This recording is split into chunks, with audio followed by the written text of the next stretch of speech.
Lalong-lalo na si Empoy.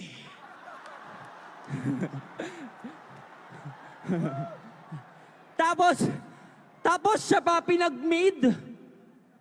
Baka manalo. Ano yan? Si Empoy yung mid para may excuse pag natalo? Hoy, Empoy! Nagulat ako. Mid ka pala. Akala ko kasi jungle, mukha ka kasing sa gubat nakatira.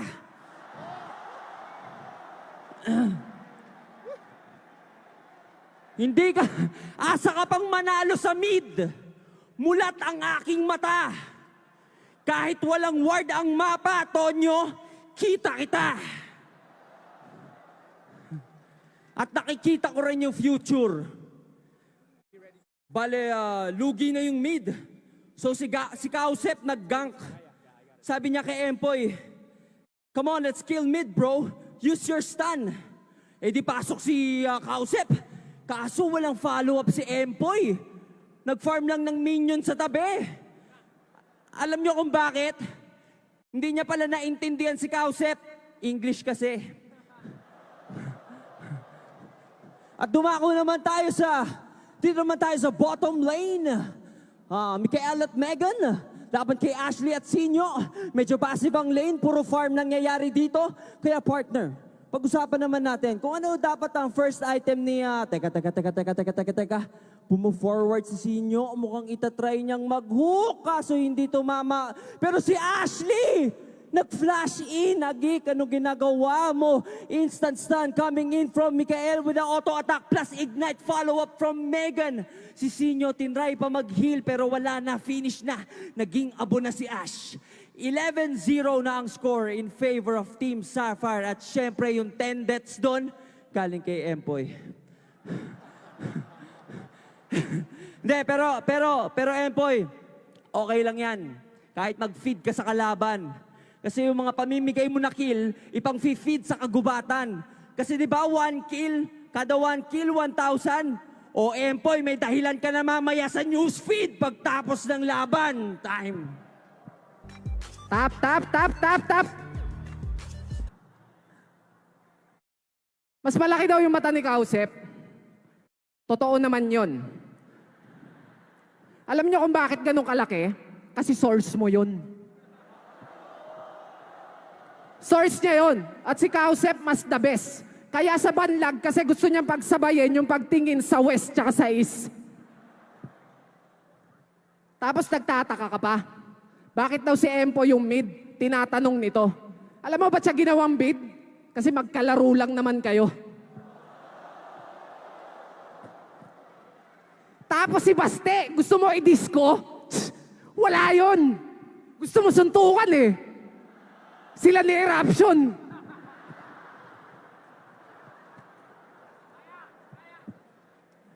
Teka. Trivia!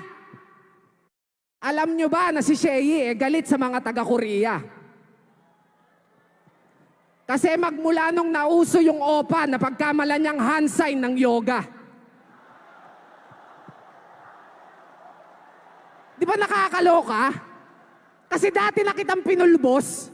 Mabuti pa wag ka na mag-League of Legends, boss. Mag-cosplay ka na lang, tas ang suotin mong costume, si Velcos. Kasi obvious naman, di ba? Ang pangit naman kung iisipin. Si Shehyee, tapos ang susuotin, si Lee Sin. O siya. I-throwback na lang natin. One time, niyaya ko to magduo. Magtatamkens daw siya. Eh, nag-pick ng Z yung kalaban. So ako medyo nangamba. Ang kaso lang, itong si Mata, nagbida-bida. Ang sabi niya, huwag kang mag-alala. Pag nag-SS yung Z, isusubo kita. Bakla pala. Ano ba naman yan, tol? Kaya pala galit na galit tong si Timang. Pag sinasabihan siya ng mga kasangga niya ng Shehyee, baklang. Baklang Shehyee, baklang. Bakla ka ba, tol? So ano yan, daig ka pa ni Anivia kasi she got balls? Huwag ka dito mantrol. Kasi di mo gugustuhin pag ako'y muling nagseryoso at nagpalit ng aking anyo. Mangyayari sa'yo, mala, Vladimir, kasi maliligo ka sa sarili mong dugo. Loko tong bano. Hindi niya daw habol lang kumita. Tutulong daw talaga siya. Charity event to, wag mo nga kaming ginagawang tanga. Kung mabait ka talaga, mag-donate ka ng mata.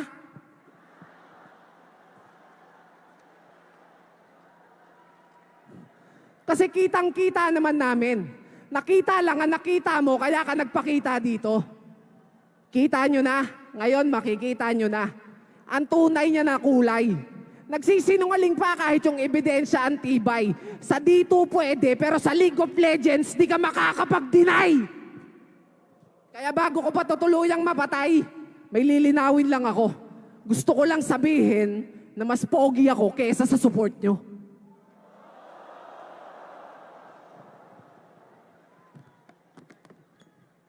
Yo, sabi mo kanina, tap. Ganyan ka na ba? Porket sikat, ginagamit yung abilidad para pagtawanan yung taong may disabilidad. Ano nakakatawa doon? Ang pangit mo talaga mag-rap. Halos lahat ng banat mo galing sa League of Legends memes page lahat. Tsaka sabi mo, Warwick, maliligo ako sa sariling dugo. Wow! Ano ba? Ano yan? O, basta, yun na yun. Oh, bakit? Oh, maliligo ako sa sariling dugo. Wow, lakas! Pero thank you, pare, ah. Makakaligo na rin ako sa wakas. Tsaka, yo, alam niyo yung showmatch mamaya? Easy game. Easy game. Kasi, ano yun?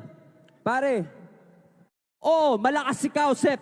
Pero walang malakas sa 5. Pag binura namin siya, wala nang ibang malakas sa 5. Imposible na makapush. Parang nagtulak ng bato. Tapos top namin, Duterte pa. Baka makatulak kayo. Yung top namin, top tier ang galawan. Yung top nyo, galawan pang bot. At di ko na rin sasabihin kung ano mangyayari pag pinatay nyo si Baste. Alam nyo na sagot. So, raise your hands to heaven and pray. Pray that you don't kill Baste when we play. At kung usapang ADC, basic lang, parang ABC. Sa Globe Conquerors, sino magko-conquer ng Globe? Megan o Ashley? Ash, tropa kita. Pero sa pagkakataong ito, sorry, doon ako sa Miss World na conquer niya na yung mundo. And yo, Kausep! Don't think just because you're at master tier, the match is already in your favor. We don't care if you're a master on Master Yi. We're not even going to ban him later. Yeah. Yeah, Kausep. Yeah, you're a pro. Yeah, you're a pro. Also a professor by profession. But sorry, bro. Jack Reed is also a master. And he's going to teach you a lesson. Tsaka Pinoy kami, wag mo kaming ini-small. We are so strong, we can put a tank in a mall. Ang labo nito. Sinong pinabattle mo dito? Ano ba ang klase? Yan ang mahirap. Kakagamit ng bato. Meron na sariling mundo. Tsaka tingnan nyo naman. Hinahamon pa si Kausep, ibaban lang pala. Napakaduwag. Tignan mo nga yung picture mo dito, mukha kang aaten ng binyag.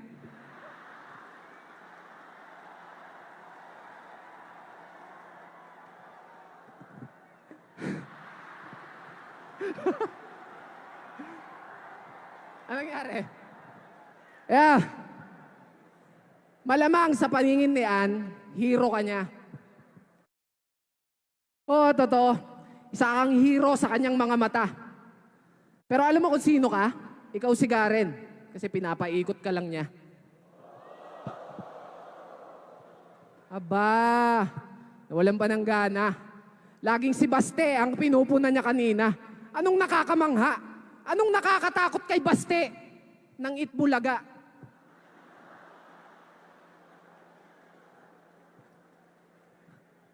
Ba't ka ba natatakot kay Baste?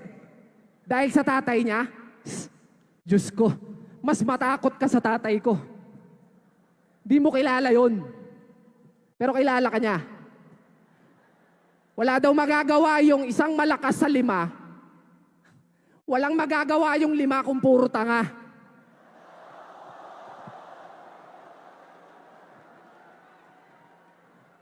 Tsaka pasalamat ka. Hindi ko pwedeng ibuhos lahat, men. Kaya bago pa kita tuluyang patayin, kung gusto mong ikaw ay aking seryosohin, sa Fliptop na lang tayo magkita, tapos wala na lang demandahan, men.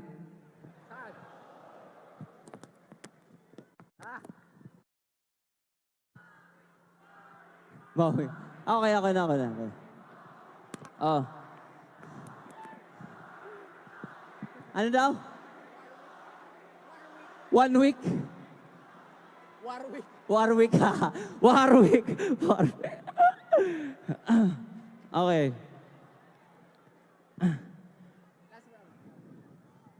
Yo. Sorry na sa Warwick. Pasensya na, par. Kasi galing kay Sinio eh. Kala ko tuloy na pagbaliktad ko, yung Warwick, kasi weak siya sa war. Tsaka, pinagtripan niya yung damit kong pangbinyag. Kala niya, nakaisa. Ganyan yung suot ko, pangbinyag, kasi mamaya sa game, bibinyagan kita. Oh! At saka, inaasar mo ko na rarap ako dito, wala akong kausap. Mali ka dyan, kapatid. Dito ako humaharap. Ayaw mo kasi kung harapin sa mid. Balita ko. Trash main ka daw. So, malakas ka na niyan. Eh, napanood ko yung trash mo last year. Trash ka naman. Huling clash, nag-initiate sa Z na may guardian angel. Patalo ka, Sinio. Yung mali mong paggamit ng death sentence, naging death sentence ng team mo. Akala pa naman nila, ikaw ang alas ng team mo. Yung pala, ikaw magiging dahilan kung bakit ma-ace yung team mo. Alam nyo kung anong rhyme sa Sinio? Si Sinio. Hindi. Pasalamat ka, maraming bata. Kung wala na ko, tong idol nyo, nilait ko na. Kung pwede lang sabihin dito na ang bobo mo, sinabi ko na. Pero advance yan mag-isip. Nag-support. Kasi para pagtalo, hindi sisihin ng lahat. Ayaw niya kasi na ma-expose sa mga tao na hindi niya kayang magbuhat. Umiiwas sa responsibilidad. Ayaw ma-KO. Ay, nako. Ganyan talaga. Kapag mapanganib na, nagiging invisible na yung Joker. Parang si Shehyee ko. Yeah, tango. Na parang si Shehyee ko. Tayo na, tapos pagyayabang mo na nag-gym ka pa. Feeling Dr. Mundo, fiddlesticks lang pala. Showmatch lang naman. Ba't takot na takot ka? Ang gusto nila tayong dalawa magtapat sa mid, pagbigyan natin sila. At saka parang masagot ko na yung tanong mo dati. Kung na first blood ko ba? Lipat ka sa mid, punta ka kay Empoy. For first blood kita. At kung meron mang Team Ruby na na-offend sa aking rap, trabaho lang po. Peace. Good luck sa ating lahat. Yeah! Give it up for Shehyee and Sinio! Eto na, palakpakan naman. Hindi tayo magdi-decide kung sino mananalo. Magdi-desisyon this match. Alright? Whoever wins this match, yun talaga yung panalo. Alright. Are we ready? So, Shehyee getting ready. Sinio getting ready. Right now, let's meet the members from Team Sapphire, starting up with Sino, bro, Sino.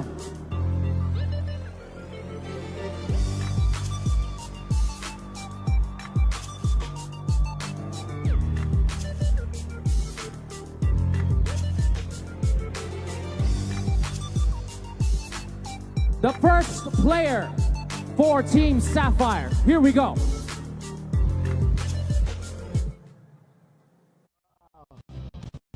Talaga? Pero mahilig naman ako sa spicy food, but hot. This is hot, right? Yeah.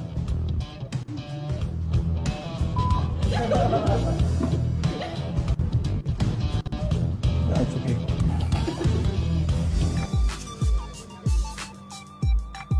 Ladies and gentlemen, a round of applause for Baste Duterte! Playing at top lane, ayan na, Baste making his way to the stage. Endorser, advocate, and of course, surfer, Baste Duterte, playing top for Team Sapphire. Make some noise for Baste.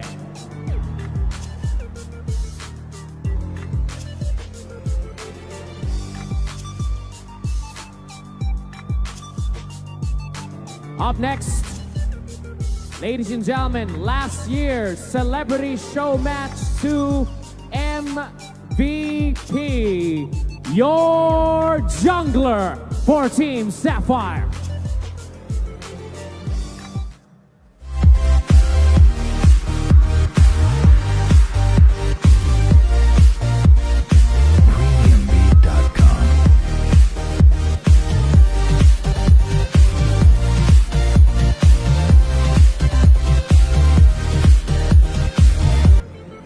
Give it up for Jack Reed!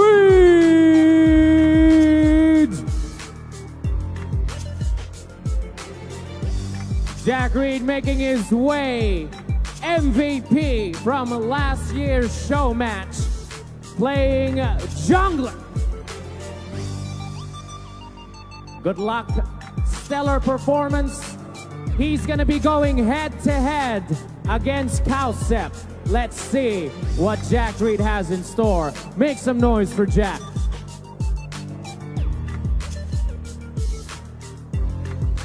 Ladies and gentlemen, a new challenger to the Celebrity Show match, playing AD Carry.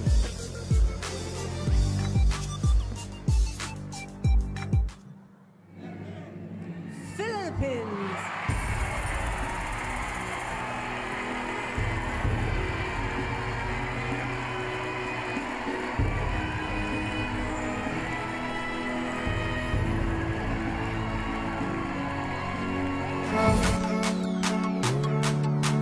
Give it up, ladies and gentlemen, Miss World Philippines 2013, AD Carry for Team Sapphire, Megan Young.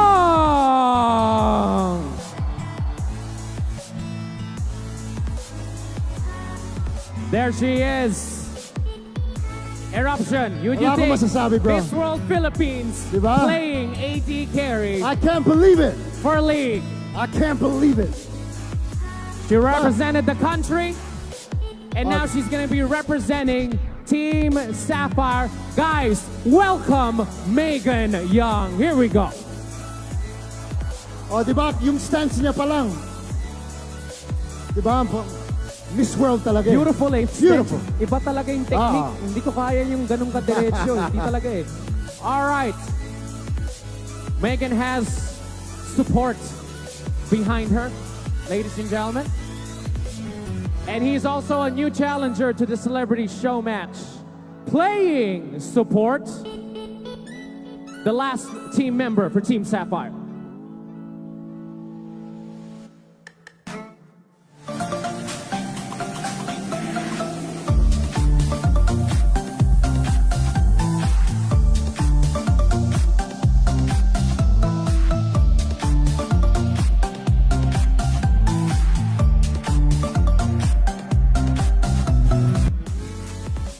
Ladies and gentlemen, let's welcome to the stage, Mikael Daes.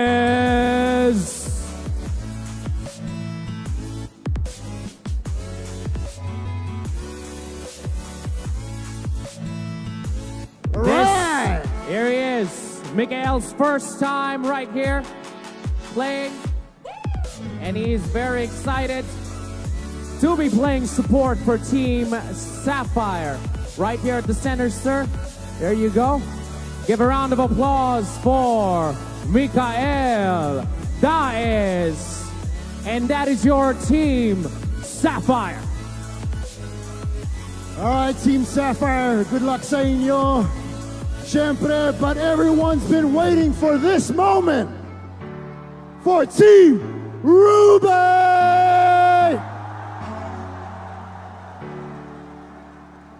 And in the top lane, Asia's pop idol, singer, host, and judge, hit the competition, the clash, new challenger to the Celebrity Showmatch, playing at top lane, ladies and gentlemen, Christian Bautista. There's something in the way you look at me. It's as if my heart knows you're the missing piece. You make me believe that there's nothing in this. That's right, ladies and gentlemen, give it up once again for Christian Bautista.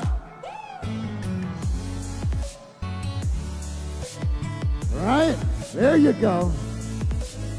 Kalma. Kalma. Diba? Kalma. Kalma lang. Kahit first time niya rin eh. What? First time niya rin dito. First time Christian, of course, but he plays. He does That's play. right, he plays. Smooth. And let's see if his game in LOL matches up to his caliber singing. Let's see. Christian Bautista. That's right. As much as I want to give him the mic para kumanta siya. Para sample lang.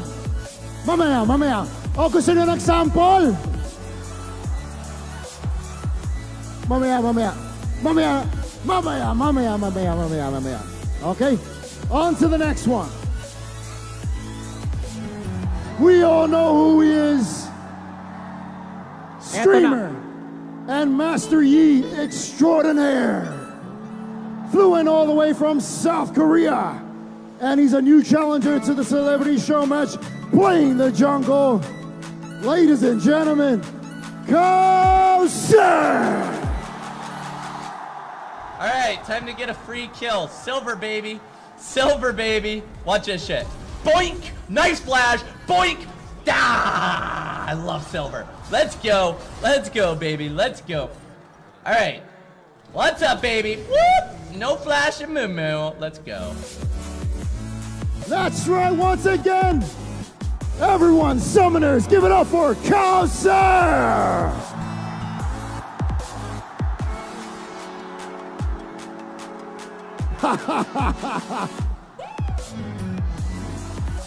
Grabe yung yung uniform niya, ha? Consistency. Sige, bida na kayo. Bida na kayo, Eric. Cal Sepp coming in style. Here he is. Look at that. That's what you call consistency, character. Right there. Right, he's coming straight here. He wants to say hi. You want to say something? What's up? Okay. That's all he says. Everyone goes wild. So you need to go to your position. Yep. Okay. Give it up for Cowsep, ladies and gentlemen. Cowsep. Malakas, what a welcome. What an entrance. Talagang Right, ganun. going Nakahiga. clean. Very nice. Pow. Very nice. But hey, that's not all. Alam natin yan. Ang next natin, the new Pogi, comedian and star, the recent hit movie of Kusina Kings. Ang malupit na mid. New challenger to the Celebrity Showmatch playing in the mid lane. Ladies and gentlemen, Emboy! Emboy is in the building. Ewan? Tama ka. Ako si Ewan at ikaw si Ann. Malala ka na, James. Patingin ka na. Patingin? Oo, iba na talaga ang patingin ko sa'yo. Eto na, guys! Without further ado, Emboy! With the Karate Kid. Doing the crane style. Emboy. Grabe, galawang mid. Galawang mid. O, di ba? Direction. Alam na alam niya. Kalma rin, di ba? Pogi talaga Pogi yung na yan na. model eh. Model. Emboy strutting his stuff. Oh, final pose. Final pose. Final Pakitaan pose natin, dito. Emboy. Pakitaan natin. Yun na yun. Yeah. Palakpakan naman para kay Emboy. O baka gusto niyo may sasabihin din siya. Hindi, baka. Tignan natin. O mamaya. Okay.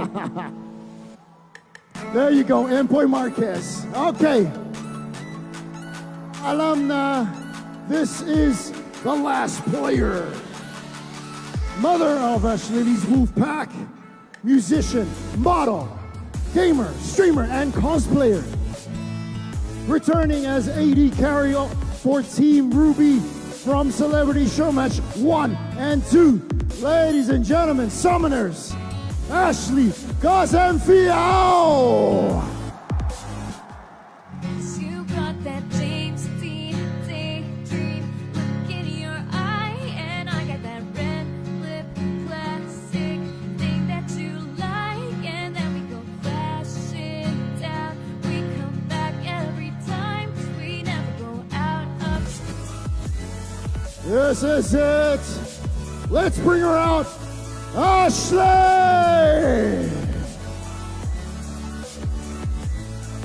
Sexy din oh. Woo! Bam! Gusto ko sa kanya, palaging handa. Di ba? May dala siyang camera, di ba? Talaga. Ayun na. Always ready. Stay ready. Ashley ready. And she makes the final team. Final member for Everyone make Team some noise! There we go. Summoners showing their support. Ashley, of course, at Give me a high five. There we go, the Ash. final spot. Team Ruby, Team Ruby. Ladies and gentlemen, Team Sapphire. And we won isang malakas na hiyaw, Team Ruby. Okay, kaya natin to, guys. So, Team Sapphire, why don't you head over to your seats? Also, Team Ruby. Ruby, head over Pwede to na your kayo. seats. Come and While take they're their setting seats. up, we can give them we'll do a quick interview while you're setting up. Go, have a seat, guys, have a seat. That's right, take your There you seats, go. guys. They're gonna shake hands. Christian, you're right there on the left. Empoy sa gitna. Sinio, Ash, and Kauser.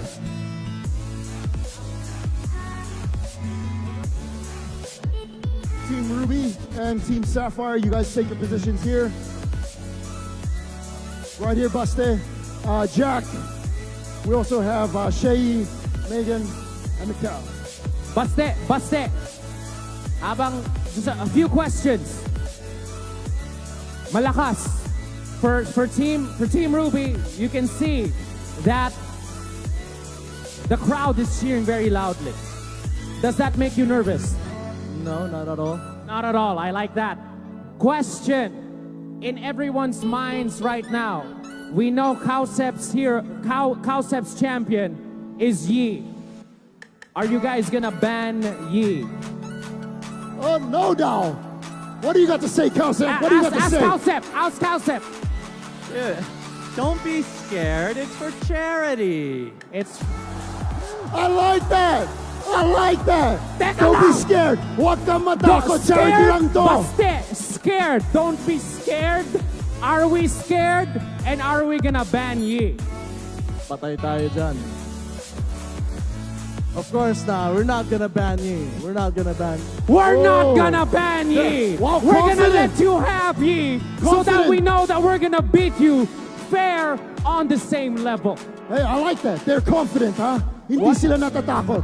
Nako. Okay lang. Empoy, ano masasabi mo, Empoy?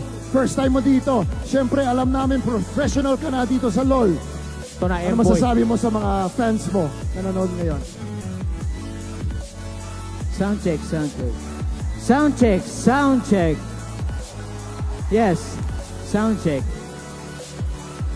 Mamaya daw, sound check muna. Siyempre, chine-check niya yung mga gamit niya. Yung mga... Okay, thank you, Empoy. Maraming salamat. Yun lang ang masasabi ko. Thank you.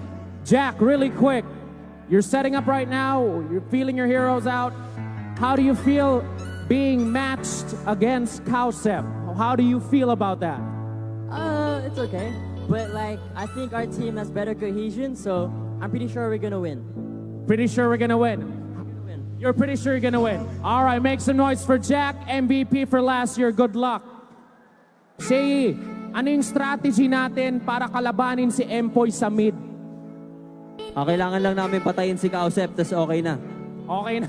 There you go. Okay, really quick. Go for it. Megan, Mikael, first time playing here, okay? You've been in the Miss World stage. Tell us how you feel being in the esports stage with, of course, the summoners for the League of Legends community here in the Philippines.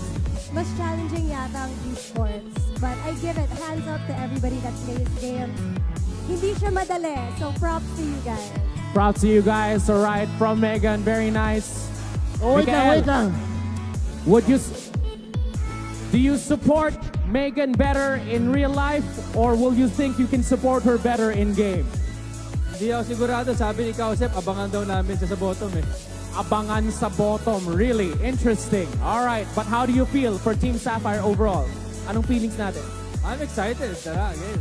All right, tara, game. Team Sapphire feels confident, Eric. So here we go. GGWP. We're ready. That's all good. It's all good. I'm here with Ashley right now. Ashley, you have so many fans. You have so many followers. People loved watching your streams. Pero ngayon, this is your third time. So you're one, right? One win, one loss. So what do you got to say about today's game? This is your third time. I think we're gonna win. Bubuhatin kami ni Empoy, kaya mananalo talaga kami. I believe. Parang may love connection dito agad ah. Empoy, ang lakas mo eh. Ano ba yan? Karating mo lang. Tapos ganyan na agad?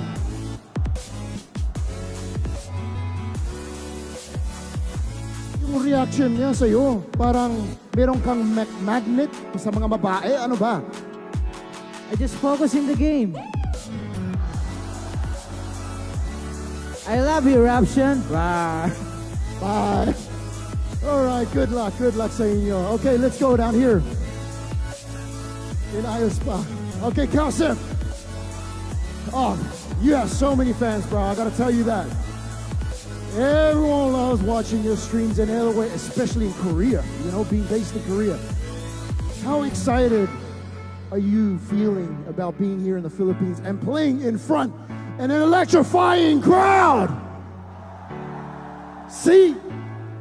Oh, actually, I love each and every one of these people, but I have a message for the enemy team, and I just want to tell them, GG easy. What? Oh, It's not gonna be GG easy, Cowcep. It's Sabi gonna be niya, far from that, man. Sana narinig niyo yan. GGEZ. Guys, use that. Use that. GGEZ daw. Hindi. Not a thing. Not even close. Not even close. I'm sorry. Man, this guy is so confident. So confident. You know, both teams are confident. And I think they're setting up and they are ready. Again, this is for charity. So the winners, of course, here, definitely the Hinaluban Foundation. And we're very excited. And let's give a round of applause for both teams for doing this for Globe Conquers Manila. Thank you. We're gonna go for the last. Right here. Let's go to Christian. Christian, man, you're so calm, bro. Because I know you. I performed with you, and especially here in Mo Arena, you're here all the time, and you performed in front of so many people. Pero ngayon, iba na ang crowd, esports na. Anong feeling mo ngayon? It's not a performance, ha. This is gaming na. Siguro ang message ko para sa teammates ko, ikakanta ko na lang ha. Huwag kang bibitaw kapit. Yun lang. Thank you. Thank you. Yun lang. Thank you. Ganda ng boses niya. Thank you very much, Christian, and good luck. Eric, I think handa na silang lahat. I think everyone's ready to get this celebrity show match Oy, si Sinio underway. pala. Sinio. Oo nga, one last. Oh, last Here we na to. Sinio. Last message mo sa team na yan. Sabi nga ni Kausep, is this Minions? Oh, going with the memes. Going current. Sana hindi ako nakapunta dun. Is these Minions? Nagtatanong kasi because we're gonna take all their minions throughout this match. Anyway, we are ready. Mall of Asia Arena, Summoners, are you ready? Ladies and gentlemen, let's get this started. Team Sapphire versus Team Ruben! The celebrity show match for Globe Conquers Manila. Let's go! Woo!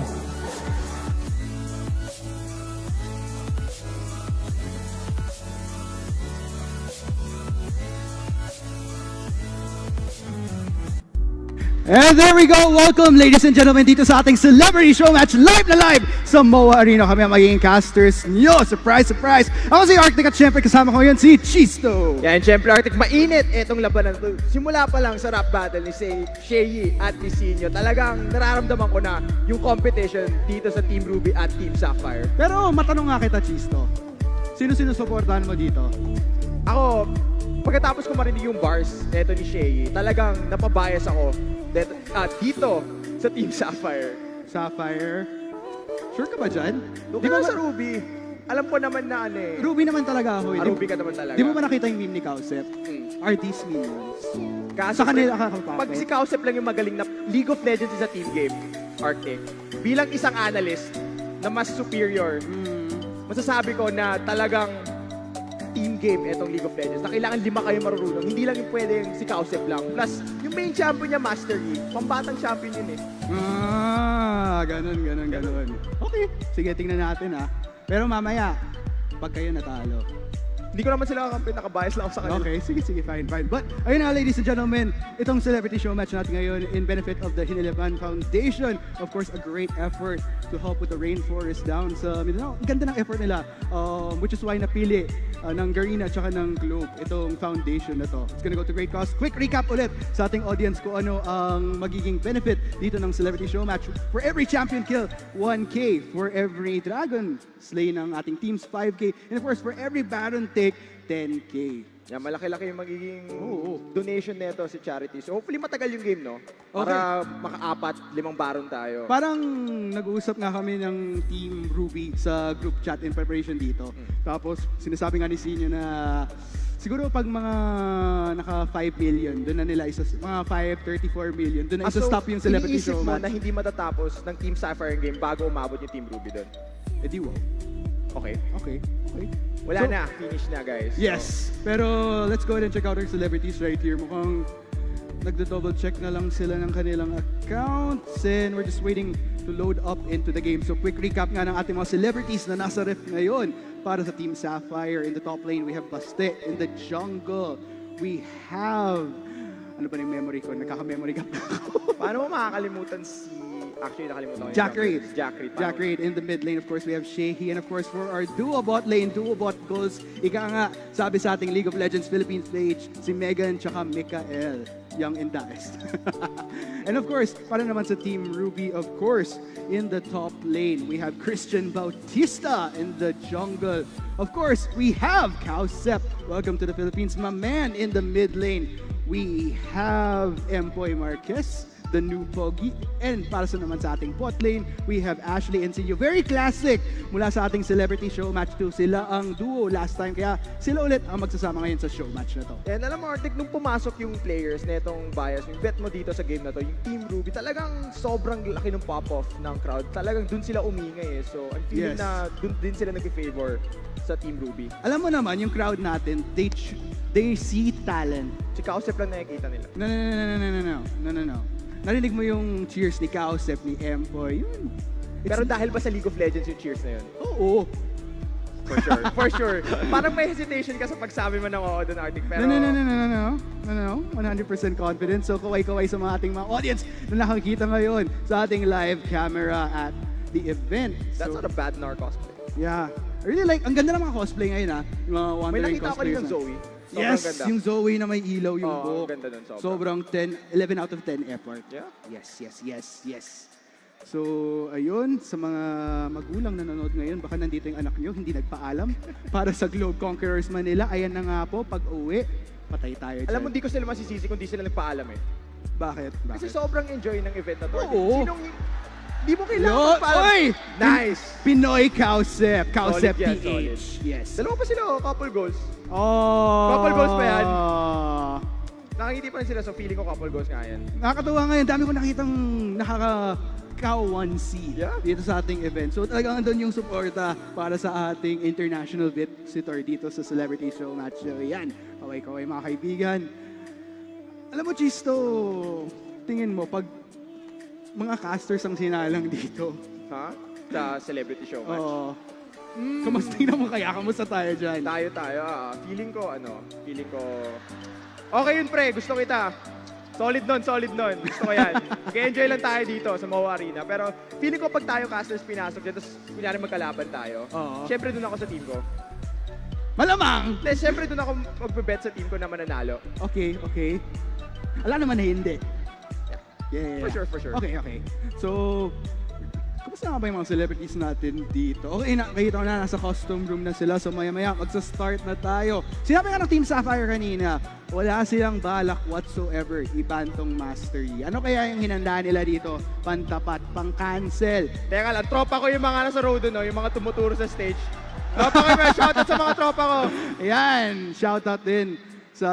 By the way, may mga ibang summoners natin na kasama yung family nila ngayon. Yeah. Nandito rin family ko ngayon, so shoutout sa family ko. And of course, sa lahat ng mga summoners na sinama, buong pamilya, buong barangay pa.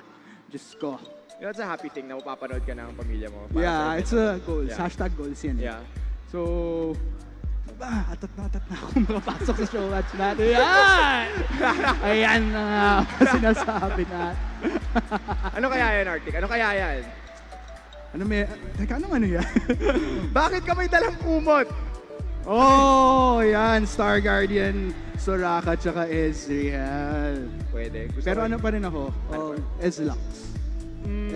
Ikaw, sino paborito mong love team sa League of Legends? League of Legends, paborito kong love team. Medyo weird tong ship na to, Arctic, pero maintindihan mo. Sige. Kalista tsaka Nocturne. Seryoso ako nun, Kalista tsaka Nocturne. O sige, kasi walang makakagat sa audience natin unless laliman mo yung explanation mo eh. Ano kasi? Sige, ito guys. Pro level analysis. Professor Chisto. Bakit Kalista Nocturne? Di ba si Nocturne sobrang solid niya na jungler? Isang problema niya is wala siyang pwedeng gawin para makalayo. Si Kalista ine-enable niya yun. Meron kang Fate's Call para hilahin siya pabalik. Alam mo, pag may nakatapat ako sa rank, tapos narinig, uy, si Chisto sabi niya, okay itong bot na to. Hindi, guys, seryoso, itry nyo Kalista Nocturne. Secret weapon yun. Instant LP. Okay. Sige. Hindi ko itatry, pero sige, bahala na yung audience natin na sumubok niyan. Bahala na. GG sa LP nyo kung sakaling itry nyo at I was in Alpha. I was in Alpha! Meron tayong Kausap fan sa crowd. Yes. Speaking of I was in Alpha. I wonder kung makakaroon tayo ng mga ganong emote kay Kausap, mamaya. Ayan, wag banyi. Makukuha mo yung wish mo. Yan. Hindi nga nila ibaban yung mastery, sabi ni Shehyee. So, okay yun. Don't worry guys, we got this. Alam mo, napapaisip tuloy ako. Kasi alam ko itong si Sinio, mahilig sa mga champions na may hook. Itong mga Thresh, Blitz, Nautilus, Pike. Nako. Ang hirap naman din gamitin ni Pike. Gusto kaya si Sinio pag ginamit niya yun? Gusto niya try. I feel like yun nga yung champion. Gary Sam, mahilig siya dun sa mga may hook na skill shot. So, hindi ako magugulat kung Pike nga yung gustong piliin ni Sinio dito. Sige, tingnan natin maya-maya. Kung pagbibigyan kaya siya ng Team Sapphire. Isa pa yun, kasi may tournament draft tayo mga kaibigan, kaya may banning phase ba tayo? Kampante naman tayong lahat. Shehyee probably gonna live up to his word na hindi talaga nila ibaban yung mastery. Pero ano kaya ang ibaban nila this time around? Ano ba yung mga naging champ? Kasi ang nasa Team Ruby, ang mga nakasali na dati, alam ko si Ashley tsaka si Sinio lang. So, kumbaga, si Ashley 2 beses na nag-showmatch, Sinio 1 beses pa lang. Tapos sa kabila naman, sa Sapphire, si Shehyee, nung unang Celebrity Showmatch, tapos absent muna siya ng Celebrity Showmatch 2, balik naman ng Celebrity Showmatch 3. And then Jack Raid, ayun nga, MVP. So, ito yung medyo interesting eh.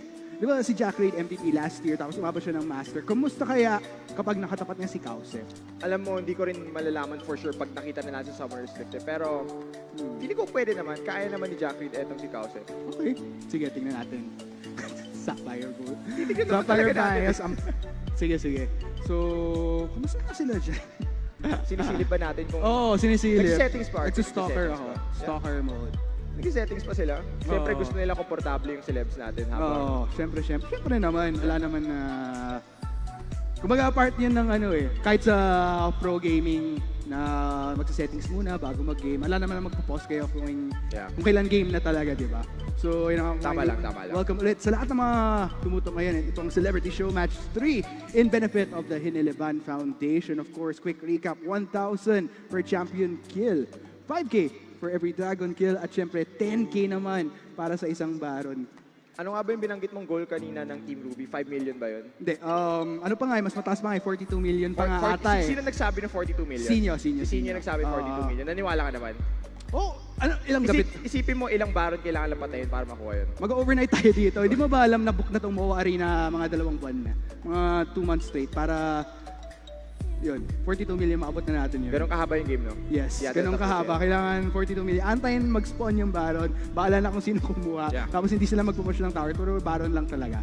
Pwede. Teka, hindi ako magaling sa math. Ilang Baron yung kailangan para maabot natin yung 42 million? Alam mo, hindi ko rin sure eh. Pareho tayong medyo nasa kailangan natin ng calculator para sa mga bagay na ganyan. Tama. So, yan na nga po, ladies and gentlemen. Saan kaya yung mga celebs natin? Hindi pa nag-start. Okay, Chisto. Okay. So, there we have it. Later on nga pala, after the Celebrity Showmatch, we still have... Ayun na nga po mga kaibigan. Looks like we'll be heading into the Celebrity Showmatch 3. Make some noise for Team Sapphire versus Team Ruby in the house. So, rekta na lang dito sa Champ Select. Wala nang commercial pa. Pero syempre, Arctic, di ba, walang magiging mastery band dito. Kung susundan nga ni Shehyee yung kanyang sinabi natin, anong pipiliin ng Team Ruby dito? Bard! So Bard ang bibahan kay Mikael. So mukhang may nalalaman ang Team Ruby base sa kung anong pinactice ng Team Sapphire. In all fairness sa Team Sapphire, yung ever since nag-start yung first practice nila, tuloy-tuloy na yan. Talagang almost every single evening. May 1 point pa nakita ko si Megan online ng mga bandang 12, 1 in the morning. Di ba nakalaro natin siya nun? Oo, yun, saktong-sakto. Alam mo, grabe yung game base ng celebrities natin dito. Pick and ban pa lang pinag-iisipan na talaga nila. Yung strategy para i-shut down etong si Kausep ng Team Ruby. Lulu, Nunu, it rhymes. Ano kaya meron sa, Warwick. Ayan yung Warwick kanina. Pwede. Gusto ko yung ban ng Team Sapphire. Ngayon, syempre inaabangan natin yung gagawin dito ng Team Ruby. Pero Vayne, Vayne naman ang binan kay Megan. So, mumimechanics. Hindi sila nag-research. Kasi tayo nakalaro natin sila. Aatrox. Okay, mamimeta naman. Dr. Mundo ang magiging unang lock-in para sa Team Sapphire. Malamang, feeling ko kay Baste mapupunta to. Kasi sa promo natin, dalawa ang paboritong champion ni Baste. Unang Miss Fortune. Siyempre, since top lane siya, Dr. Mundo tayo. Yan, mukhang yung magiging bawi nga dito ng Team Ruby ay yung Garen. Gaya na sinabi mo, ito ang isa sa mga favorite champions ni Baste. Pipiliin ni Christian yung isa sa mga kanyang favorite champions. Ito nga yung Garen ngayon. Ayan na nga po! Ayan na yung Master Yi! Master Yi para kay Kausep, i-lock-in mo na. Yan na yung lock-in! Naka-lock-in na. Ayan na, tinititigan na ni Empoy. Itong kalaban niya or maybe nawawala lang siya. Di natin sigurado.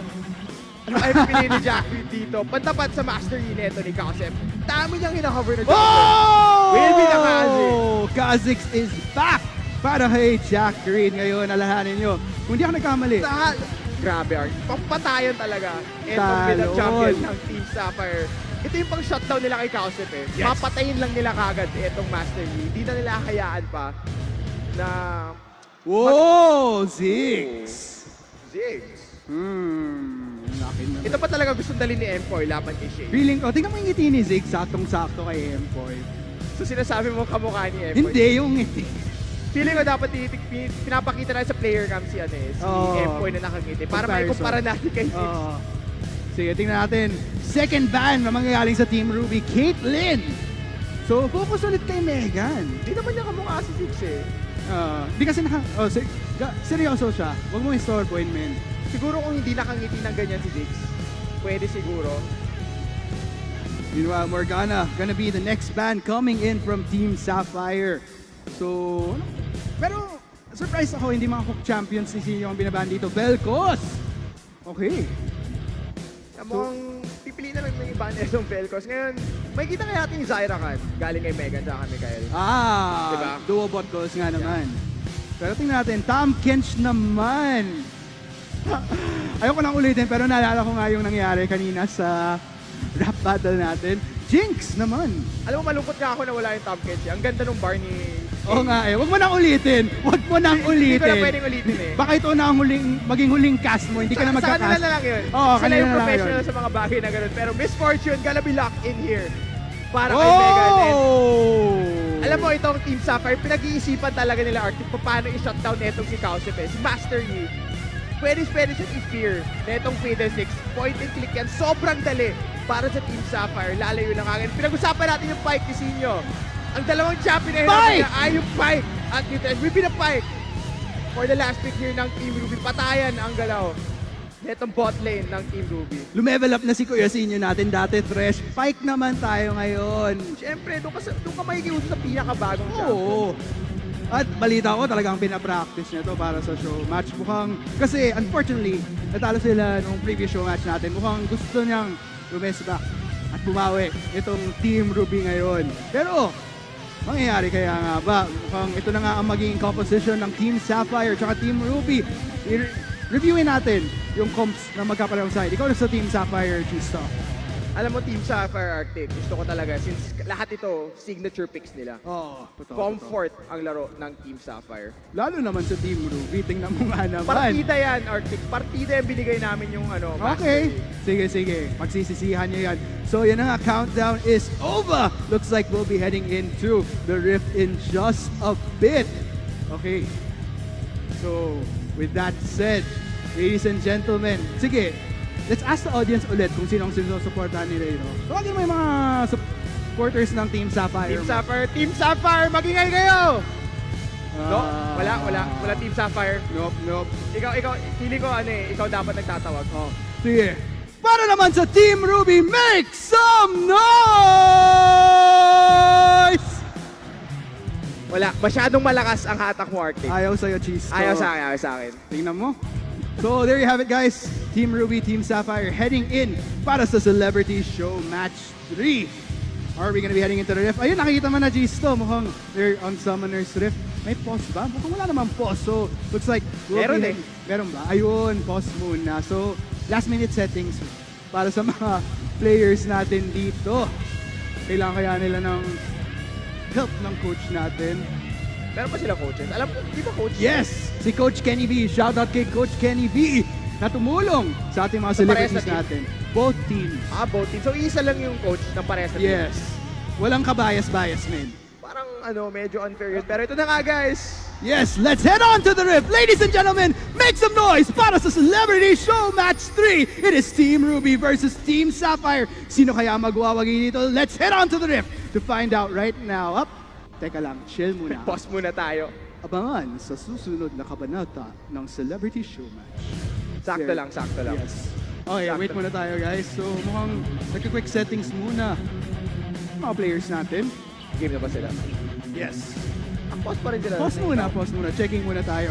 So once again, itong Celebrity Show Match 3 natin ngayon ay in benefit of the Hiniliban Foundation. It is an effort, of course, to help our rainforest right down in Mindanao through the efforts chosen by Garina and Globe to support this particular foundation. So maraming salamat sa Garina and Globe for giving the opportunity na makatulong itong celebrities natin na mag-give back sa, di lang sa community, pero pati sa environment natin. Yeah, tama-tama lang. Gusto ko nga na for charity itong Celebrity Show Match. Hindi lang tayo na-entertain, nagbibigay pa tayo sa ating kapwa. So really good that we are having this show match. Yes, so we'll find out in a bit. Okay, I'm thinking, yes, mukhang okay na nga yung mga celebrities natin. Shisto, we'll be heading on to the rift para sa ating show match ngayon. Of course, para sa mga nanonood ngayon, make sure na i-share nyo ang stream ngayon, whether kung saan man kayo nanonood sa Facebook, sa YouTube, or sa Twitch. Share nyo sa mga kaibigan nyo. History is about to be made dito sa ating third celebrity show match sa ating League of Legends PH community. Ito na nga. Pasok na tayo sa Summoner's Rift, guys. Malapit na. Alam mo, excited talaga Arctic eh. Kasi dudurugin ng Team Sapphire. Niem. Solid yan, solid. Kausap pa lang, men. Talagang umaasa kayo kay Kausap eh, no? Hindi, ace card. Tapos, prepare na lang. Teka, So, yun na nakita nga. ko na to. Yes, isa pa, round 2. Round 2 ulit. Sa pag-load natin on Summoner's Rift dito sa Celebrity Show Match 3, Team Sapphire versus Team Ruby. Yan natin. Kung may magagawa nga yan, maka-zoom in kaya tayo kay Kausap. Ang ganda ng dating ng kanyang skin Naks art. naman. Ano nga bang skin ulit yan? I think it's... I actually forgot kung ano yung pangalan ng skin na yun. Okay. So, nonetheless, ito, motivation ng Kuya Shehyee natin dito sa Riverside. Kausap, talagang sinasayawan yung Tore, oh. One hit, baby! Mukhang walang pakita si Kausap, pero yan yung may, yan yung ikakatalo ng Team Ruby kapag tinuloy pa nila yung pag-BBM sa Team Sapphire. Sabi mo, partida yan. One hit. Partida na iniwan namin yung Mastery para naman hindi siya... Kasi alam mo, yung mga one trick, talagang isang champion lang alam nila gamitin. Pero... tingnan mo yung item ni Kausap tsaka ni Empoy. O, yung kawalan ng item ni Kausap tsaka ni Empoy. Gusto mo ng partida, ay yan ang partida mo, Chisto. Alam mo ko, nagtataka kung bakit si Empoy talaga yung tina-target na itong Team Sapphire. Nung rap battle, neto ni Shehyee tsaka ni Sinio, talagang... Ang laki naman ng partida na binibigyan ni Empoy dito sa mid lane, guys. Walang ka-item-item. Champion lang kailangan niya. Rock na yan. Yes. Oh, pero... Ashley and Sinio, may balak pa sila. Okay, ito, alam ko na yung mangyayari dito. Mukhang sasalubungan nila si Megan tsaka si Mikael pagbalik nila dito sa lane. Pero, saan pa sila dadaan? Nakasalubong kaya nila. Ikaw, Sep. Okay, balik muna tayo mga kaibigan. Retreat muna. Siyempre, hindi ka mag-level up sa jungle camp. Kailangan mo ng jungle item para makompleto yung XP. Ayan, bumili na siya, Arctic. Pwede na. Talagang partida tong si Kausap. Anyway, looking towards the top side, Baste versus Christian. Yan, Cleavers can be thrown by Baste. Christian, medyo malilate dito sa lane dahil sa pag-leash kay Kausap. Lalo na't walang item. Itong si Kausap kanina. Ngayon, may item na ngayon. Pero tingnan mo si Empoy, walang item. Inaabangan ko nga tunay na partida. Nag-iipon siya, nag-iipon. Okay. Oh, hook naman galing kay Sinio. Ano kayo maging sagot dito ng Sapphire bot lane? So far, wala naman. Chill muna. Bakit may red buff si Megan? Oh! Pati nga si Jack. Mukhang... Feeling ko walang... Binigay pala niya yung red buff nung level 1. Yan ang ano. Hindi ko sure kung ano nangyari doon. Pero mukhang support. Nagkapag si Empoy ng minion wave. Yun, nag-chill muna si Empoy from a distance. Yan ang tunay na partida talaga, Chisto. Talagang no need for CS. Pero syempre, di rin ako nagugulat, Arctic, kasi nakaasang ka kay Kausap to eh. Oo. Nakaasa kay Kausap yung full team. Ito na nga si Kausap. Nag-iikot. Saan kaya ang unang maging gang ni Kausap? Mukhang Scuttle Crab muna maging pakay niya dito sa Riverside. sa bot lane. Siyempre, madali lang kunin niya. Di lumalaban yan eh. Yan lang kaya niya. Di lumalaban yung Scuttle Crab po. Oh, pero mukhang lalaban siya dito sa mid lane. Goat's gonna be popped by Kausep. Shehyee trying to run it out, trading damage. Kanino kayo mapupunta ang first blood? Kausep burning! Asan si Empoy? Alpha Strike, first blood! Para sa Team Ruby! Boom! Chisto! Di pa tayo tapos! In the bot lane though, Mikael gonna get a kill on to Sinio. Megan, medyo low health pero mukhang makaka-survive naman siya. 1 for 1 so far para sa magkaparehong panig. Okay yung ginawa ni Empoy dun sa gank ni Kausep sa mid lane. Nag-farm siya ng minions eh. Hindi na kailangan ni Kausep. Malaki na siya. Grabe. Oo. Pero hindi ko kinaya eh. Ano, tingnan mo. Nagre-recall na si Empoy. Anong kayang bibilin niyang item dito? So far, wala pa rin naman siyang bibilin. But mukhang may balak dito si Jack dito sa top lane. Pero mission abort muna ang jungler ng Team Sapphire dito. Walang nabiling item sa Empoy, boots lang, tsaka isang pot. Bibilis lang ilakad niya pabalik ng lane. Pero pwede naman siya mag-teleport. Sa panahon, kailangan tipid. Yeah. Yes. Tipid siya eh. Meanwhile, Jack gonna jump in onto Kausep. Pero mukhang makikiagaw lang siya ng camp dito sa Team Ruby. So tingnan natin kung gaano kayang kalay. Oh, okay. Okay, akala ko maagaw ni Empoy yun, kaso wala siyang... Empoy, saan ka pupunta? Empoy, mali ang direction na pinupuntahan mo. Forward. Balik. Yan. Very good. Yan, farm muna Empoy. So, ayan, tingnan natin. Saan ba yung mga jump? Feeling ko kasi ang maging impact. Ayun, tingnan mo sa top lane. Jack Raid pupuntahan si Christian. Gonna get the slow. Patuloy pa rin inabot. Pero mukhang hindi pa payag si Christian. Hindi ako level 5 na ang Garen niya. Matras muna si Jack. No kills so far. Yeah, kailangan mag-ingat ni Jack Raid dito. Di ba, naagawan nga siya ni Megan ng red buff ng level 1. Hindi siya pwedeng dayo-dayo lang dyan sa top lane. Pero mukhang may balak dito si Sinio. Nagtatago sa brush ng Team Ruby. May mahuhook kaya siya dito. Pero si Kausep naman mukhang dadayo dito sa top lane. Kaya lang, medyo nakapush itong top lane. Gusto ko itong fun fact na tungkol kay Kausep. Did you know that Kausep still thinks that he's an alpha until this very day? Sobrang dami na niyang master e-game. Iniisip niya naka-alpha strike na siya hanggang ngayon. Pwede naman. Pwede. Meanwhile, towards top side, basta hinahabol itong si Christian, gonna get a few cleavers in. Pero ito kasi mahirap eh, para sila makunat, kaya wala talaga masyadong mangyayari dito sa top lane anytime soon. Yeah, feeling ko mag-farman lang sila dito. Wala naman talaga dapat na nangyayari.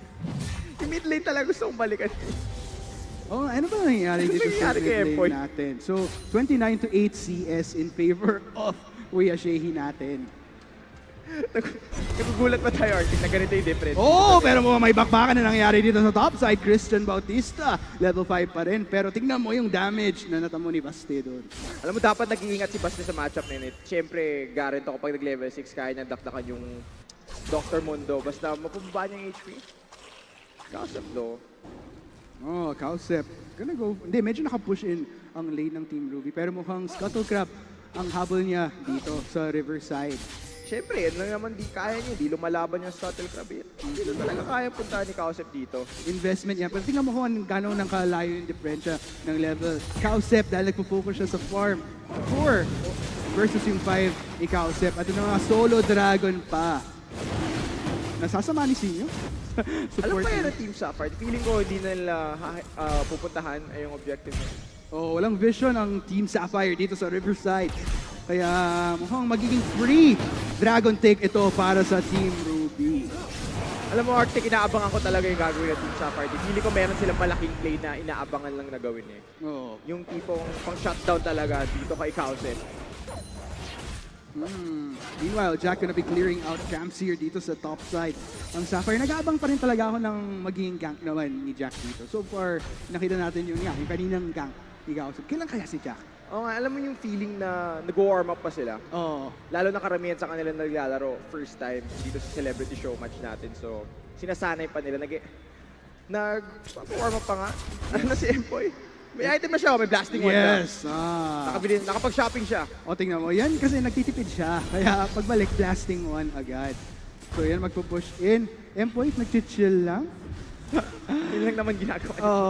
Chill lang dito sa mid lane. Kumbaga, no need. Yeah.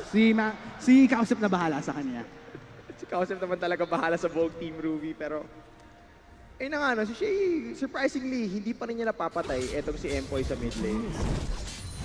Kausep though, still going for level 6 na itong mastery ni Kausep though. So anytime soon, makakakita tayo ng gank. Feeling ko, maybe towards mid lane kasi parating atong nakapush si Shehyee. Empoy chill-chill lang under turret.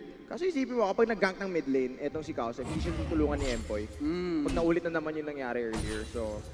Kailangan lang kasi ni Empoy mag-chill lang under turret at mag-farm. Kung anong mang wave ang pumunta sa Feeling ko kanya. challenge yun to Arctic para kay Empoy na hindi mamatay. Oo.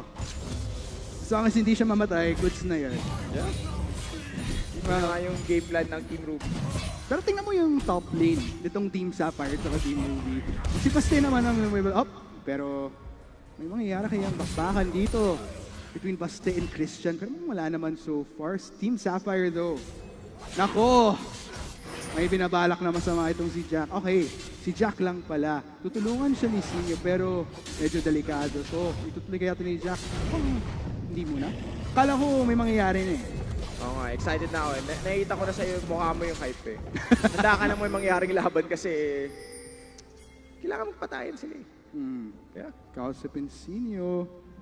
Okay. Makikita ng ward si Jack. Pero take note, medyo naka-extend itong si Megan ngayon. Kaya may oh no, Uli Jack! ka muna, Jack! Uli siya ni Sinio, tsaka ni Kausep. 2-on-1 right now, tatalon si Kausep. Pero susunod si Shehyee, sumunod naman si Kausep. Alpha strike in for the kill. Flash out si Sinio, pero patuloy pa rin inaabol ni Shehyee. Double kill para kay Kausep. Yan na nga yung double kill para kay Kausep. Ito na yung game plan ng Team Ruby. Get Kausep, let him carry the game.